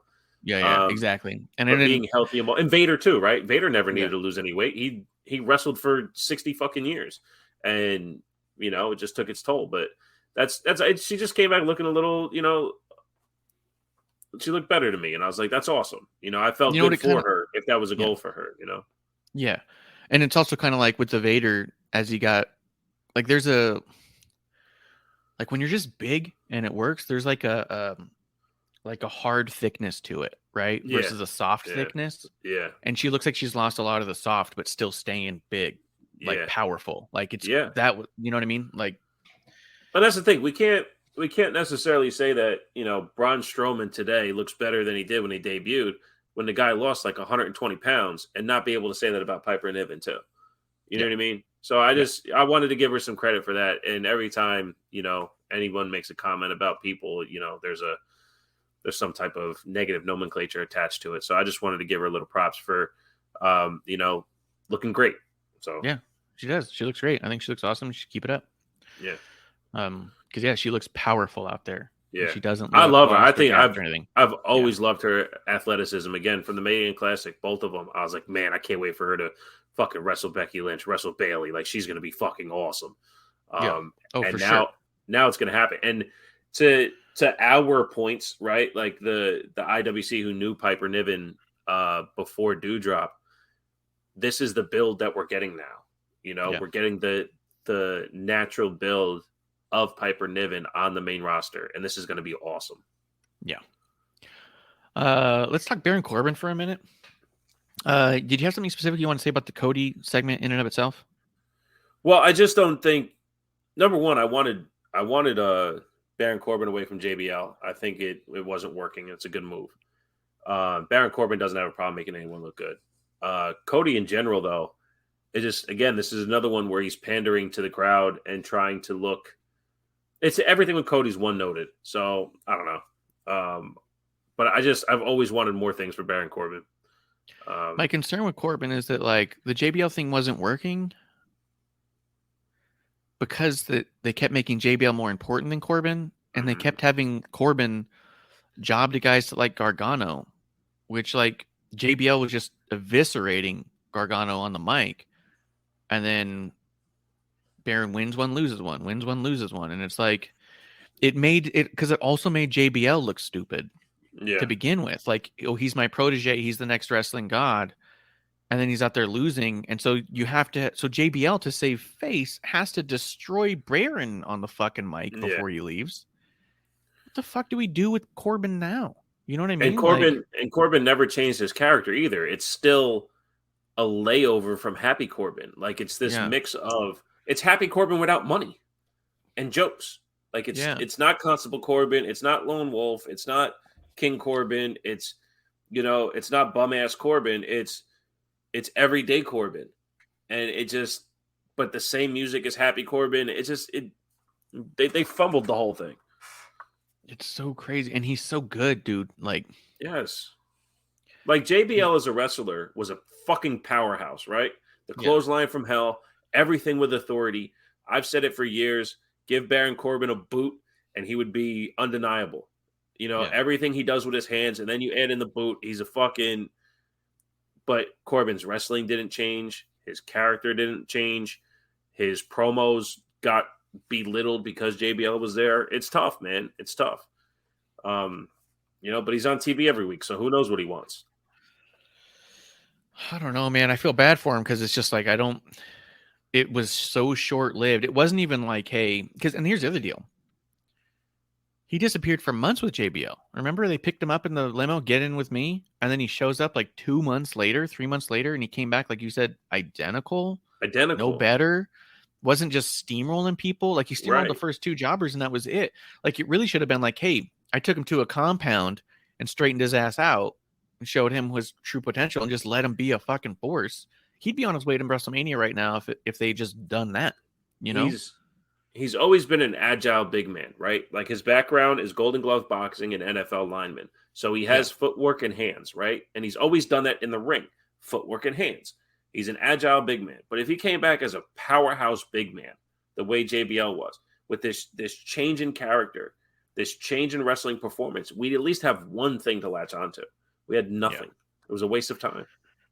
Such a bummer, dude. It's such a bummer because I don't know what you do next. Like, how do you even transition from JBL shit all over me, and then I came out and talked to Cody, and he just beat the piss out of me in fucking dress slacks.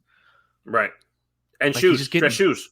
And dress shoes, yeah. He's just getting beat the piss out of, dude. Like, I mean, I know that's like what you want for a heel, to have him beat up, but you're supposed to want it for a while. You know what I mean? Before it happens. Yeah. You're not supposed to just get it every week. Right. Like, this is some Ellsworth shit. Right. Wow. Right. As much as I have not enjoyed, to a certain degree, the Max and Male model stuff, it still just makes me laugh. Otis and the Coney Island hot dog, Maxine Dupree, bringing him in. This whole backstage thing just had me giggling, and it kind of like took me a minute to. It worked, and I kind of had to remember that those are a lot of the things we look back on and like about when we used to watch as kids and stuff. Is like some of the goofy shit that would happen in the back. Like this was one of those moments where you go, you know what? There's definitely a place for this in this show. Yeah. Asuka, Carmella, Nikki versus. Wow, this is not listed well. Liv, Raquel, and Natalya. I like this match a lot, if I'm being honest. Asuka's crazy. Where do you think we're going with the Elimination Chamber, though? Who's going to face Bianca? It feels like anyone not Asuka is going to lose to Bianca. Yeah. Right. But where does Bianca go if she loses to Asuka? Because you're not going to build this Asuka to make her lose. Yep. That's the only thing I can think about when it comes to this. Except maybe Raquel. They could put it on Raquel. I wouldn't like it, but they could. I think her character is just way too flat. And then you've just had a character who's been nothing and nobody except big and strong. Now suddenly the champion trying to figure out who they are. Yeah. Yeah. Which, I mean, I guess when Bianca very first won the title, she wasn't too far from that space either. Just a very athletic woman who did it. Yeah. And I mean... But she had a bigger build. For sure. Oh, for sure. They built her pre-Royal Rumble, with the whole Bayley feud, TLC and prior. So, I don't know. That's why I think Asuka would be the move here, and then you get Asuka to Mania, give Asuka the title there, because the way Asuka was moving, She looks outstanding. She's so fucking good at wrestling, man. She's like 42 stepped it up and even. so fucking good. Yeah, she's amazing. She's fucking amazing at wrestling. This is like the opposite of what we got with Corbin, where it's all like, all right, let's change up her face paint. Yeah. Clothes are largely the same, different mask, slightly different gear. Dude, I love the mask. Yeah. Oh, I think the fucking things. The whole presentation is so awesome. And that's what I mean. And it's all the same presentation, but slightly tweaked. The music sounds like a mix between her NXT music and her last version of her theme song. It's all very much very close to Asuka, so you don't lose that it's Asuka at any moment, but it's just a darker side of Asuka, and she's wrestling different. Right. You know? Yeah. It's fucking crazy, dude. She's so it's good. Incredible is what it is. It's fucking incredible. I don't know. This is another one where I don't know who we're gonna get to win in the Elimination Chamber is Saturday, right? Yeah. I'll pull that up on the old wiki. All right, well, you pull that up. Bronson Reed came out and had a match, which was cool. We started giggling when it was Mustafa Ali coming out. I even like how at this point, Corey doesn't know what to say about Mustafa except what we've been saying. He just comes out whining and bitching and moaning and not winning, and he keeps getting opportunities. Like, Corey's even having to acknowledge it, where it's all like, yeah, what are you, dude? You know? Yeah. He stopped dyeing his hair. Yeah. But I do really like Bronson Reed, and I like seeing Reed back, and he's dope. He's looking good too. Yeah, his performances, they're not pandering is the wrong word. They're not formulaic. You know, kind of like they used to be in NXT when he got his build. And he's another one too, where he's felt bad for like, him in NXT. Like hard thick and not soft thick. You know what I mean? He's another one too, where you just go, fuck, he looks like a beast. Yeah. The Miz TV segment, Seth's shoes, I loved because I'm a big fan of the Muppets. It made Seth look like a Muppet. Which they released tomorrow as of recording. They're $360. So for the low price. The shoes? Mm-hmm. Who makes them? The acronym is Mischief, like the way you would pronounce it. Really? Yeah.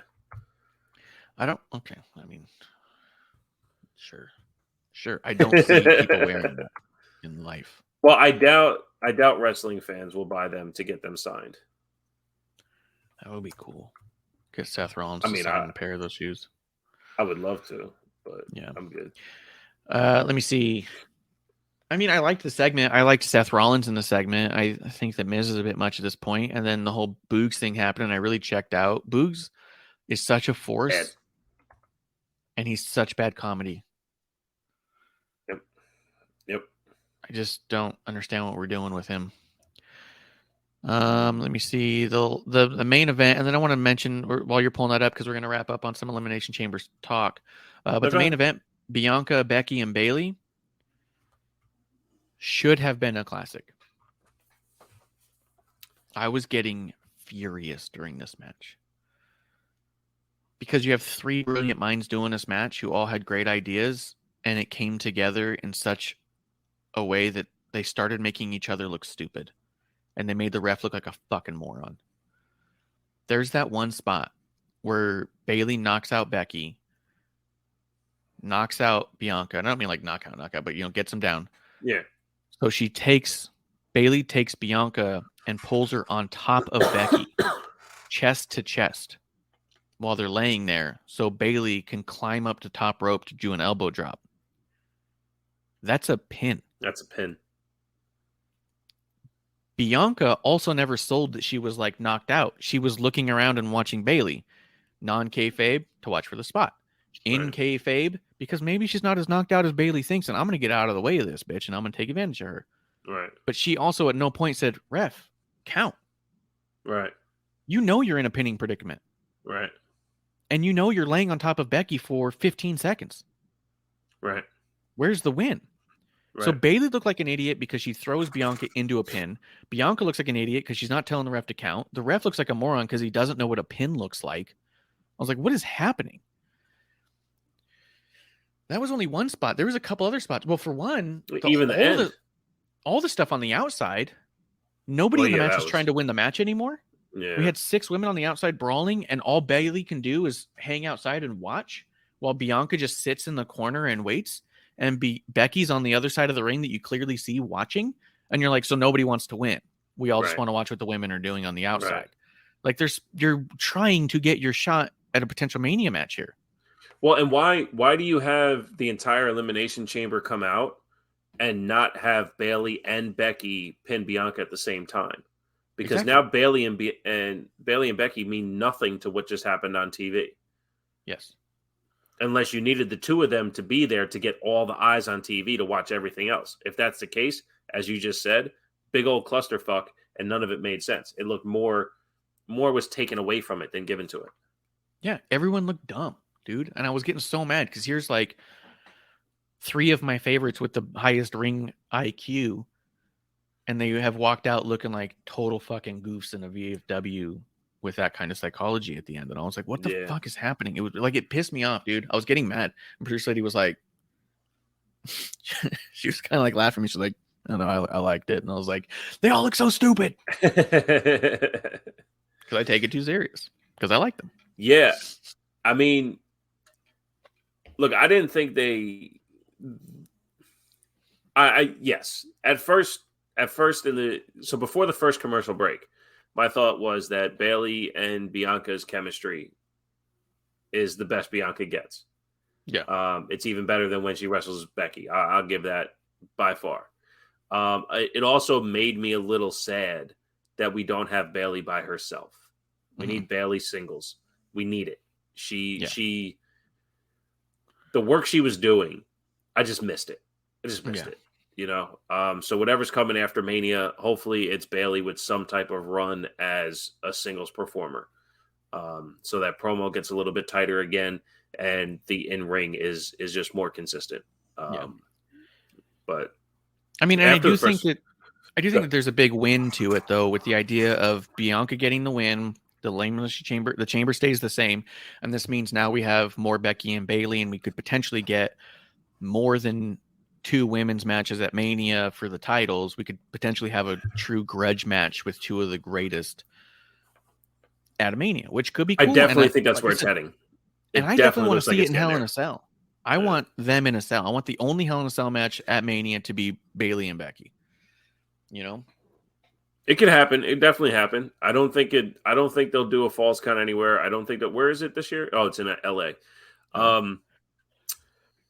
Yeah, I don't think they'll do Falls Count Anywhere. I don't think they'll do, the other one. What is it? No DQ, no street fight. It definitely seems like it's building towards a Hell in a Cell.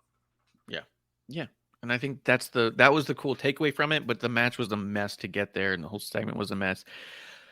And I love all the women in this. The women in the Elimination Chamber, I'm excited for. Like, I think it's going to be awesome, all those women in there. But it's also Dakota, the other thing I noticed, Dakota seems legit, like, super injured because Raquel kept talking to her as she was walking back, and Raquel made no contact with anyone until she got hit from behind. So it seems like Dakota's getting her money for being on TV, but is legit injured and can't really make contact with anyone. Yeah. Which sucks for the women's tag titles. They got to figure that out. We got to get those on TV before Justin loses his mind. That's a good point. Justin will. But yeah, to me, that was kind of the stuff. It was overdone, way too much mess, and not enough thought into who looks smart when. Because there was some other, I forget some of the other spots. That's the spot that made me the most mad. But there was another spot afterwards. I was like, what the fuck is this too now? You know, like everyone just looking like a mess. But we do have Elimination Chamber coming up this weekend. Well, I'm super stoked for it. The end was the spot that fucked me up because go ahead. Bianca does the KOD from Becky. She KOD's Becky on top of Bailey perfectly for a pin. And then the camera shot is dead on Becky pushing herself off of Bailey to roll out of the way so Bianca can get the pin. And that camera work did nothing for them. Nothing for them. Which is also a flip on the Usos versus Ricochet and Braun. Yes. The finish of that match where Ricochet does the fucking flip onto, I believe it was Jimmy. Yeah. And pops up. And as he's coming over, Jay is in the air to splash and get the pin. The timing of it, I mean, it's what I've said about Ricochet forever. He can figure out more naturally how to get into position for anything more so than anyone at all. He's perfect at, we need you on your back here at this second. Gotcha. I'll start in the air. Right. And I'll land there, but I'm going to hit some people on the way over. And you're like, right, what? right. And then he does that. And then he's like, hey, Jay, when you see me halfway in the air, go ahead and jump. I'll be there. Don't worry. Right. And You know? that's a spot where the camera surprised us all. Yes. Because you don't see Jay jump. You don't see, you just see Jimmy kind of give an assist to the push off. And it's like, oh man, he hit the splash though. What's going on? Oh, that's right. Jay's legal. Here he comes. Boom. You know? Yep. And that's, again, if you want to know my terrible wrestling takes and why I hate the Young Bucks and what AEW does, production value plus the way you can watch them coordinate that shit, it pulls me out. But this, yes, of course, it's the same thing, right? It's the same type of coordination, but you don't see the coordination. You watch the match. That's the difference. The Usos are fucking amazing, and Ricochet is doing incredible fucking work.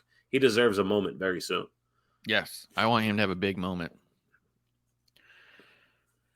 And I hope Carrot Top's there to watch. Elimination Chambers on Saturday. I'm fucking stoked for it, man. I'm excited for it. What did you have? You pulled up some stuff. What did you have to go over? You know what? Oh, go ahead. Go ahead. Go. The one thing we haven't talked about in weeks. The men's Elimination Chamber match. Yep. Couldn't be more pointless. What a waste of an Elimination Chamber match. I think I mentioned it briefly one time. To do it for the U.S. title, to have people qualify for the match and then to find out after they've qualified it's for the U.S. title. Yeah. Like, this goes to further your point earlier that they should have just stripped him one of those titles and put it up there. I mean, we're way too far past that now, and we can't, and it's too important to not. But there was a brief moment in time where you could have just said, hey, Roman, that's enough. We'll leave you the Universal. That's your baby. But the world's got to be on Raw. We need the title on Raw. You're ruining our Raw. You know what I mean? Like, pull an asshole move, like whatever. But to do it for the U.S. title, I don't even remember if they mentioned it at all on Raw this week. Theory had to have been there somewhere. He was. He attacked Seth after Seth attacked Miz. Yeah, that's right. Which seems more like a one-on-one thing than it's an Elimination Chamber thing. Right.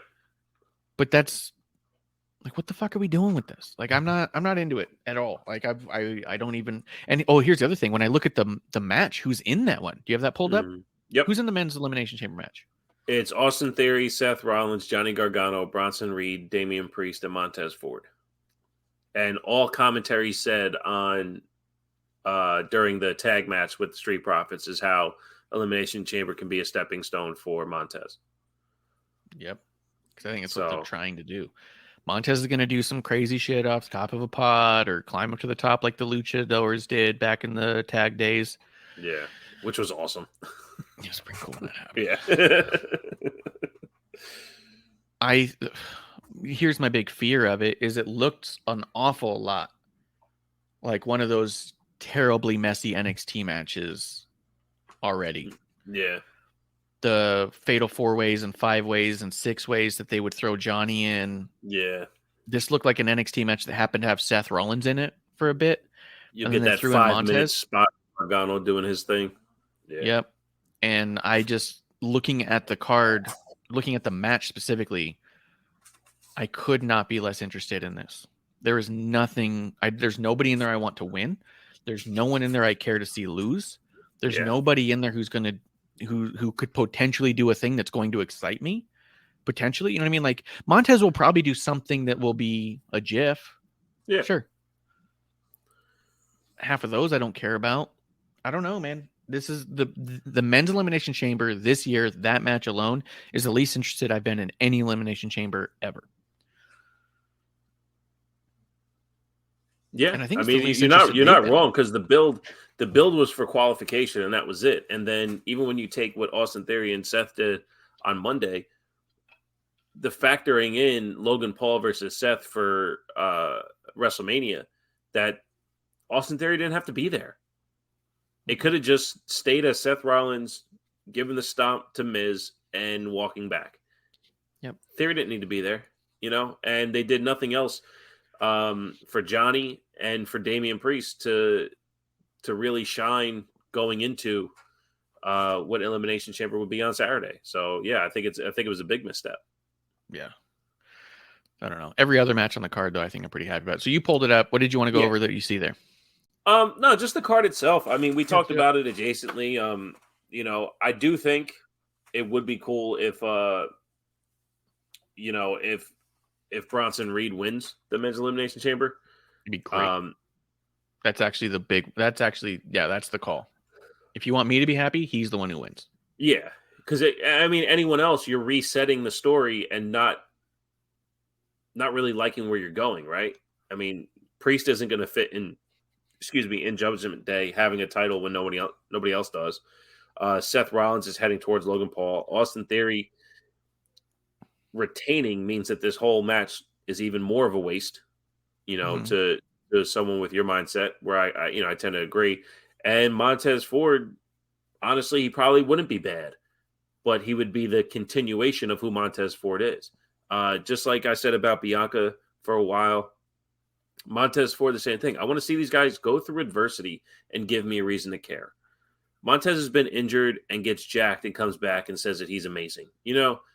But maybe if he wins this, loses, and goes through the adversity, maybe I'll tend to care.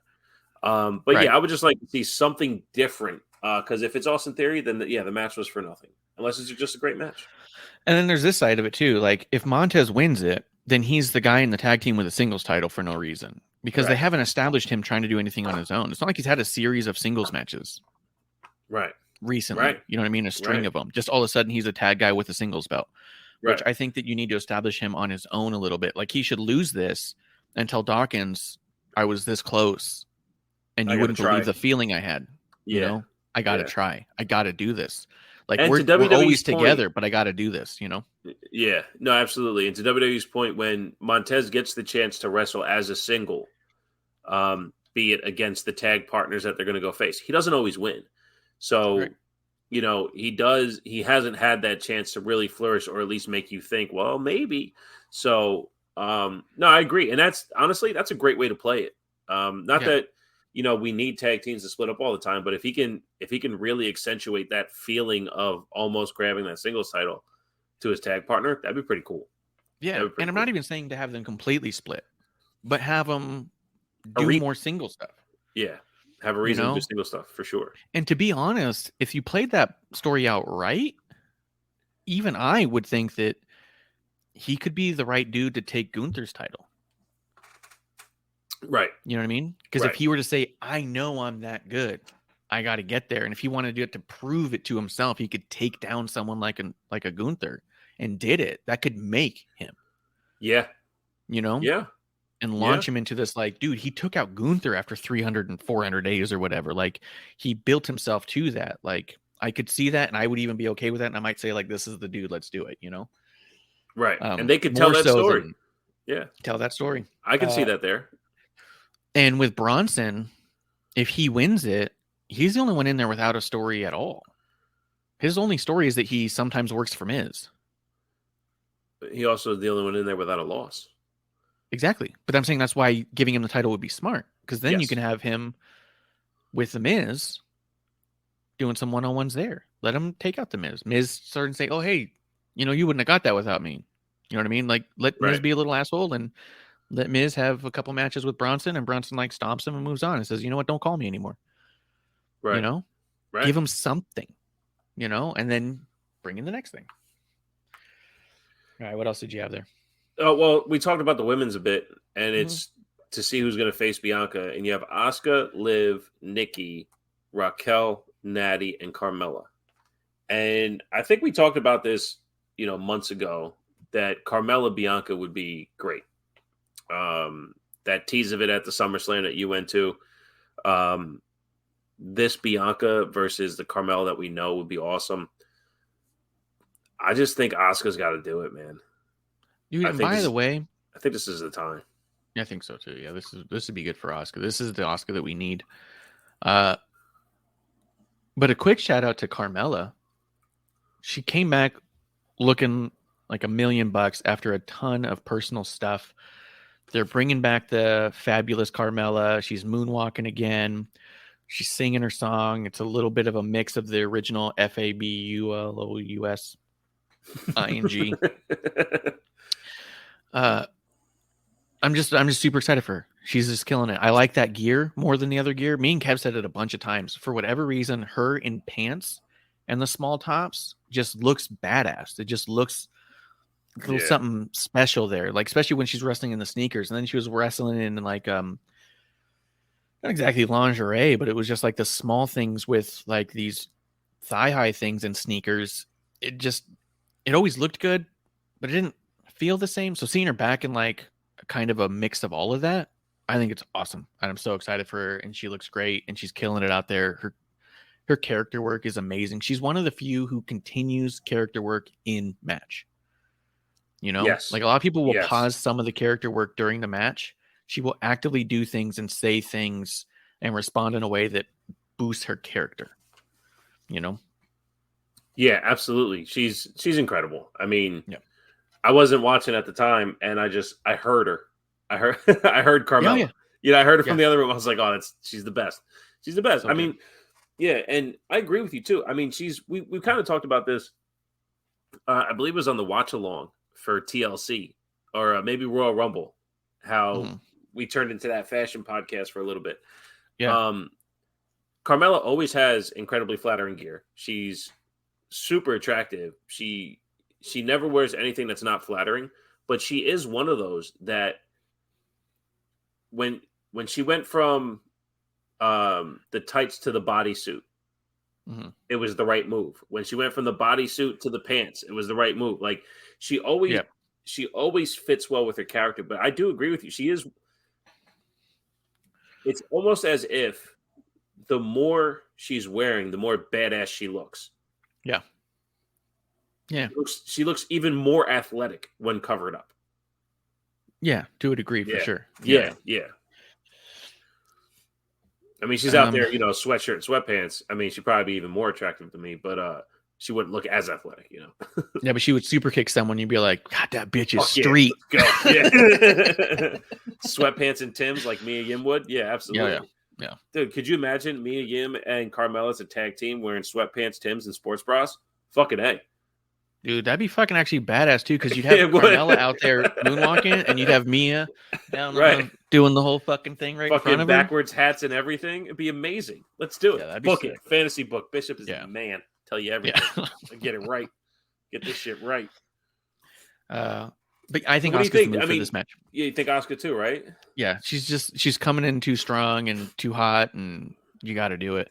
And we can always get back to every single one of those other women, because to be honest, there's apart from Raquel, and no knock on Raquel, there's no woman in there outside of her that I wouldn't love to see actually win a championship at Mania this year. You know what I mean? Like this year specifically, beating Bianca would be cool for any given one of them. But when I think about positioning and who's where and what would make the most sense and be the most satisfying, Asuka might be the one, because she consistently loses at Mania. Yeah, my only concern, if it was Asuka Bianca heading to Mania, is the promo work. Can they get there on the microphone without ruining the hype? Asuka's insane. Yeah. Like, remember her back and forth with Carmella? Uh-huh. She didn't even say anything. She just spit up a bunch of goo, and Carmella was like, ew, and walks off. But Carmella, like, you can still do crazy shit. Carmella's good at selling that. That's a good point. Can Bianca step out of character or alter character to adapt to what Asuka's doing? That's a good point. That's my concern. Yeah. I'd love to see it. I'd love to see it. Yeah. What's next on there? We'll save the big guys for last. Edge and Beth Phoenix versus Judgment Day. Finn and Rhea Ripley. This would just have to be straight up Edge and Beth Phoenix get it, right? Like, I think that's the obvious thing to me. I think Judgment Day needs to win more. They need to put down some legends and need to say that they're a force. And they need to say, like, don't fuck around with Judgment Day. I don't care who you are. If Edge gets that feel-good win again, it's just Edge coming back after 30 years saying that no one's as good as they were 30 years ago, no matter what. The whole point of the Judgment Day was to say, and especially when Edge put it together, was here's some young upstarts who have everything they take to just rip apart this whole roster. It's their time. They're here to make the judgment on you. They're putting you down. Like, I think Judgment Day needs it more than Edge and Beth. But when you think about good guy, bad guy dynamics that we're always used to, yes, this is where Edge and Beth get the win and move on. Well, because it just wraps up the story from Extreme Rules on how they sandwich it. But to be fair, I don't think they told a good enough story of wrapping it all together from Extreme Rules. Sure, but also if Judgment Day wins, you can have Edge come out and be like, I'm moving on. I'm not going to be able to take them down. If I was ever going to do it, that was it. I'm not who I used to be. Those guys are a force. Have him even talk to other people while he's doing other stories. Someone gets in a rivalry, like an older guy, like maybe Ray gets bumps in Judgment Day, and Edge is just like, it's not worth it. Ray, just leave it. Yeah. I mean, make them look like they're fucking forced to be reckoned with. No, that'd be great. That'd be great. Brock and Bobby, what do you think? I feel like it's got to be Bobby so bad, but Bobby's been looking so strong that I don't see how Brock doesn't get at least a win here. Do you think that you do a two-parter? You give Brock here and you do Bobby at Mania? So they called it the rubber match. And that means that they're 1-1. Yeah. That's true. Are they both clean? I don't remember both matches. No. Because I mean, not really, because the first one wasn't. Yeah, Bobby won because Roman hit him with a chair. Right. Brock won when? What match was that? Was that Rumble or some shit? I'm gonna pull it up now. Give me a second. I know. Well, they were in the Elimination Chamber too. But Bobby got pulled out. Right, because Brock fucking steamrolled him. Yeah. Let's see here.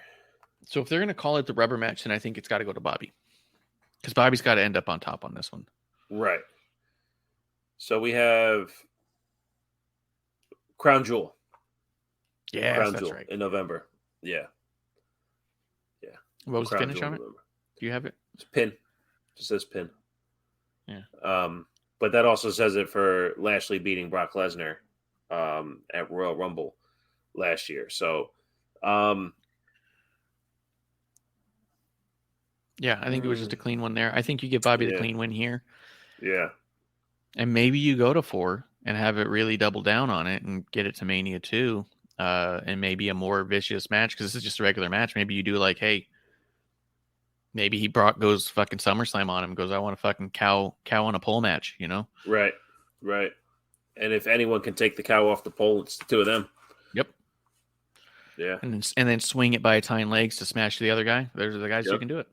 Yep, absolutely. They can create that battleground game for sure. Yes, for sure. For sure. Yeah, the two of them can do it. And then the last one up is the Roman versus Sami. Which that was the first half of the show. And I think you can go so many ways, man. I think Sami could win. I think Sami could lose. I think you could have The Rock interfere. I think you could have Kevin Owens interfere. I think you could have no one interfere. I think Jay could interfere. This is the one, because Sami is so hot. This is the biggest question mark I think I've ever had on a Roman match in 900 days. 900 days! 900 days in the ring! 900 days! This Saturday, 900 days! So here's what I haven't added into my feelings on this. Is how good Roman is when the match starts. Because right now I'm not buying it. I understand what you're saying, but at the end of the day, I just don't buy it, right? But can the match make me believe it? Fuck yeah, it could. Yeah, it could. 2 weeks ago when Roman was in the ring and it ended with Sami like fucking spearing him and haluva kicking him and just looking like he was, I mean, he caught Roman off guard for one of those hits, but another one, they were face to face. And fucking Roman rolls out after the haluva kick holding his jaw like, fuck. Yeah. And I think part of it is that, yes, there's a massive size difference.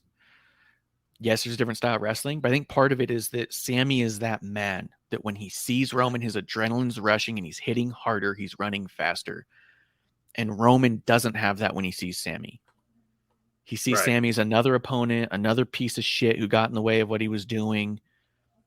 You know what I mean? That Yeah, Sami's running yeah. off of that heat of adrenaline and anger, you know? Yep. No, it's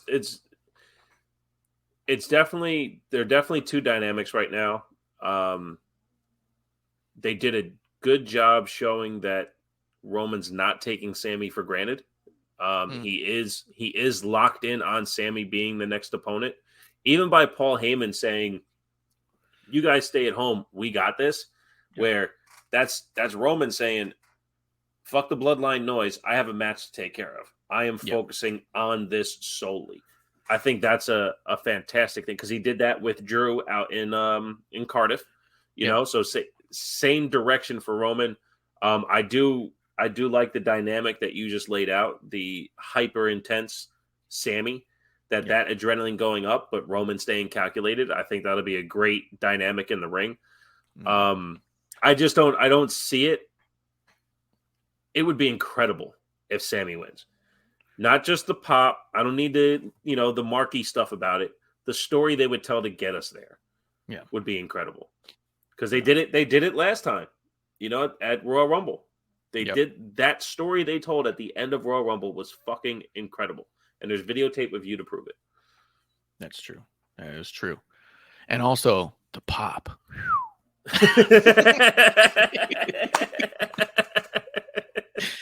I'm here for the marquee stuff. I don't know if you know. Oh, absolutely. Absolutely. The fucking the 2 7/8, from Roman. Yeah. That fucking it's and gonna you be said awesome. You said Royal Rumble, and I got a flashback of last year's Royal Rumble, and one thing we didn't even talk about. What if it's just a flat out DQ? Sami wins, but he doesn't get the belts. Yeah. Yeah, just like Seth did. Yeah. Yeah. Yeah. That would be awesome. A nice callback to Roman's unhingedness when it came to Seth, when it came to Jay. You might have just ruined Elimination Chamber for me. Because he could do it. He could easily not stop and get DQ'd. 1,000%. You say this isn't even about that. Yeah. This is about my this family. too. I want to apologize to the 5 listeners and 150 viewers of the show. Yeah. We got you said it at the beginning of our year-end awards. Does it seem like 2022 was like 3 years long? Yeah. We glossed over Elimination Chamber last year. The pay-per-view that took place in Saudi that gave us Lita versus Becky, that gave us a women's Elimination Chamber match in Saudi, the women representation across the board. When Lita came back on Raw for the cage match and we're leading into Elimination Chamber, like all the memories just flooded back to me of what happened at the beginning of 2022. That was an epic pay-per-view in itself. That was the one that like we should have spotlighted at the end of the year saying, hey, remember Elimination Chamber, how epic it was for WWE and Saudi and women representation and even just all the performances? Because that was the wasn't that the Goldberg Bobby match too? Or that was Goldberg Roman? No. Goldberg Roman was at that one. I think Goldberg Bobby Roman. That was Goldberg Bobby. It was the Falls Count Anywhere or whatever, and they fucking speared him off of the walkway. And that was also the Seth and Edge Hell in a Cell. And with Jessica Carr in there as the ref for it. Like, that was massive. But yeah, I think that you could easily, and you could even call back to Rumble too. If Roman is just beating the shit out of Sami and gets disqualified, handcuffs him to the thing, and then KO comes out and saves Sami.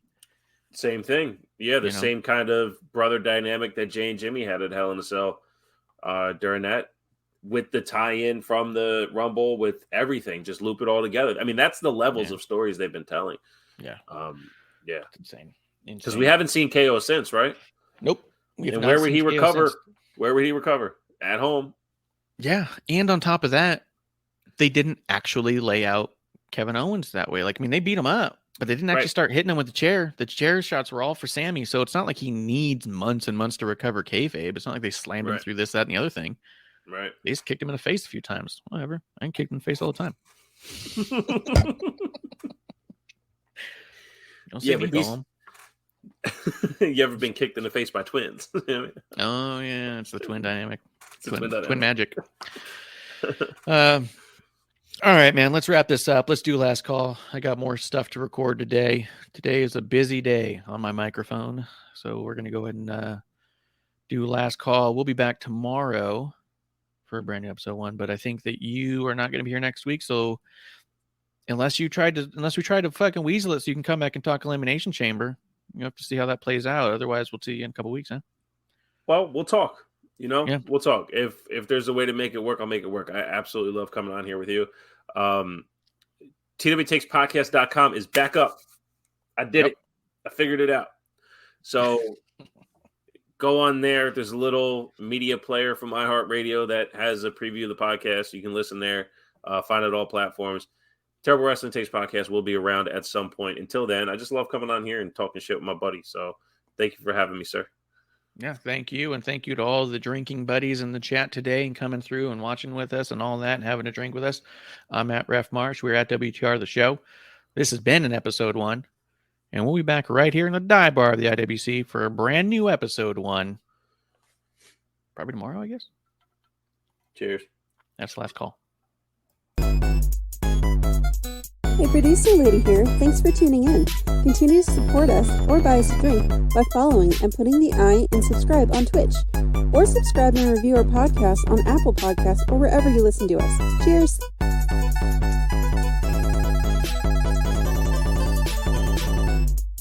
I would never have a drink with Wrestling on the Rocks.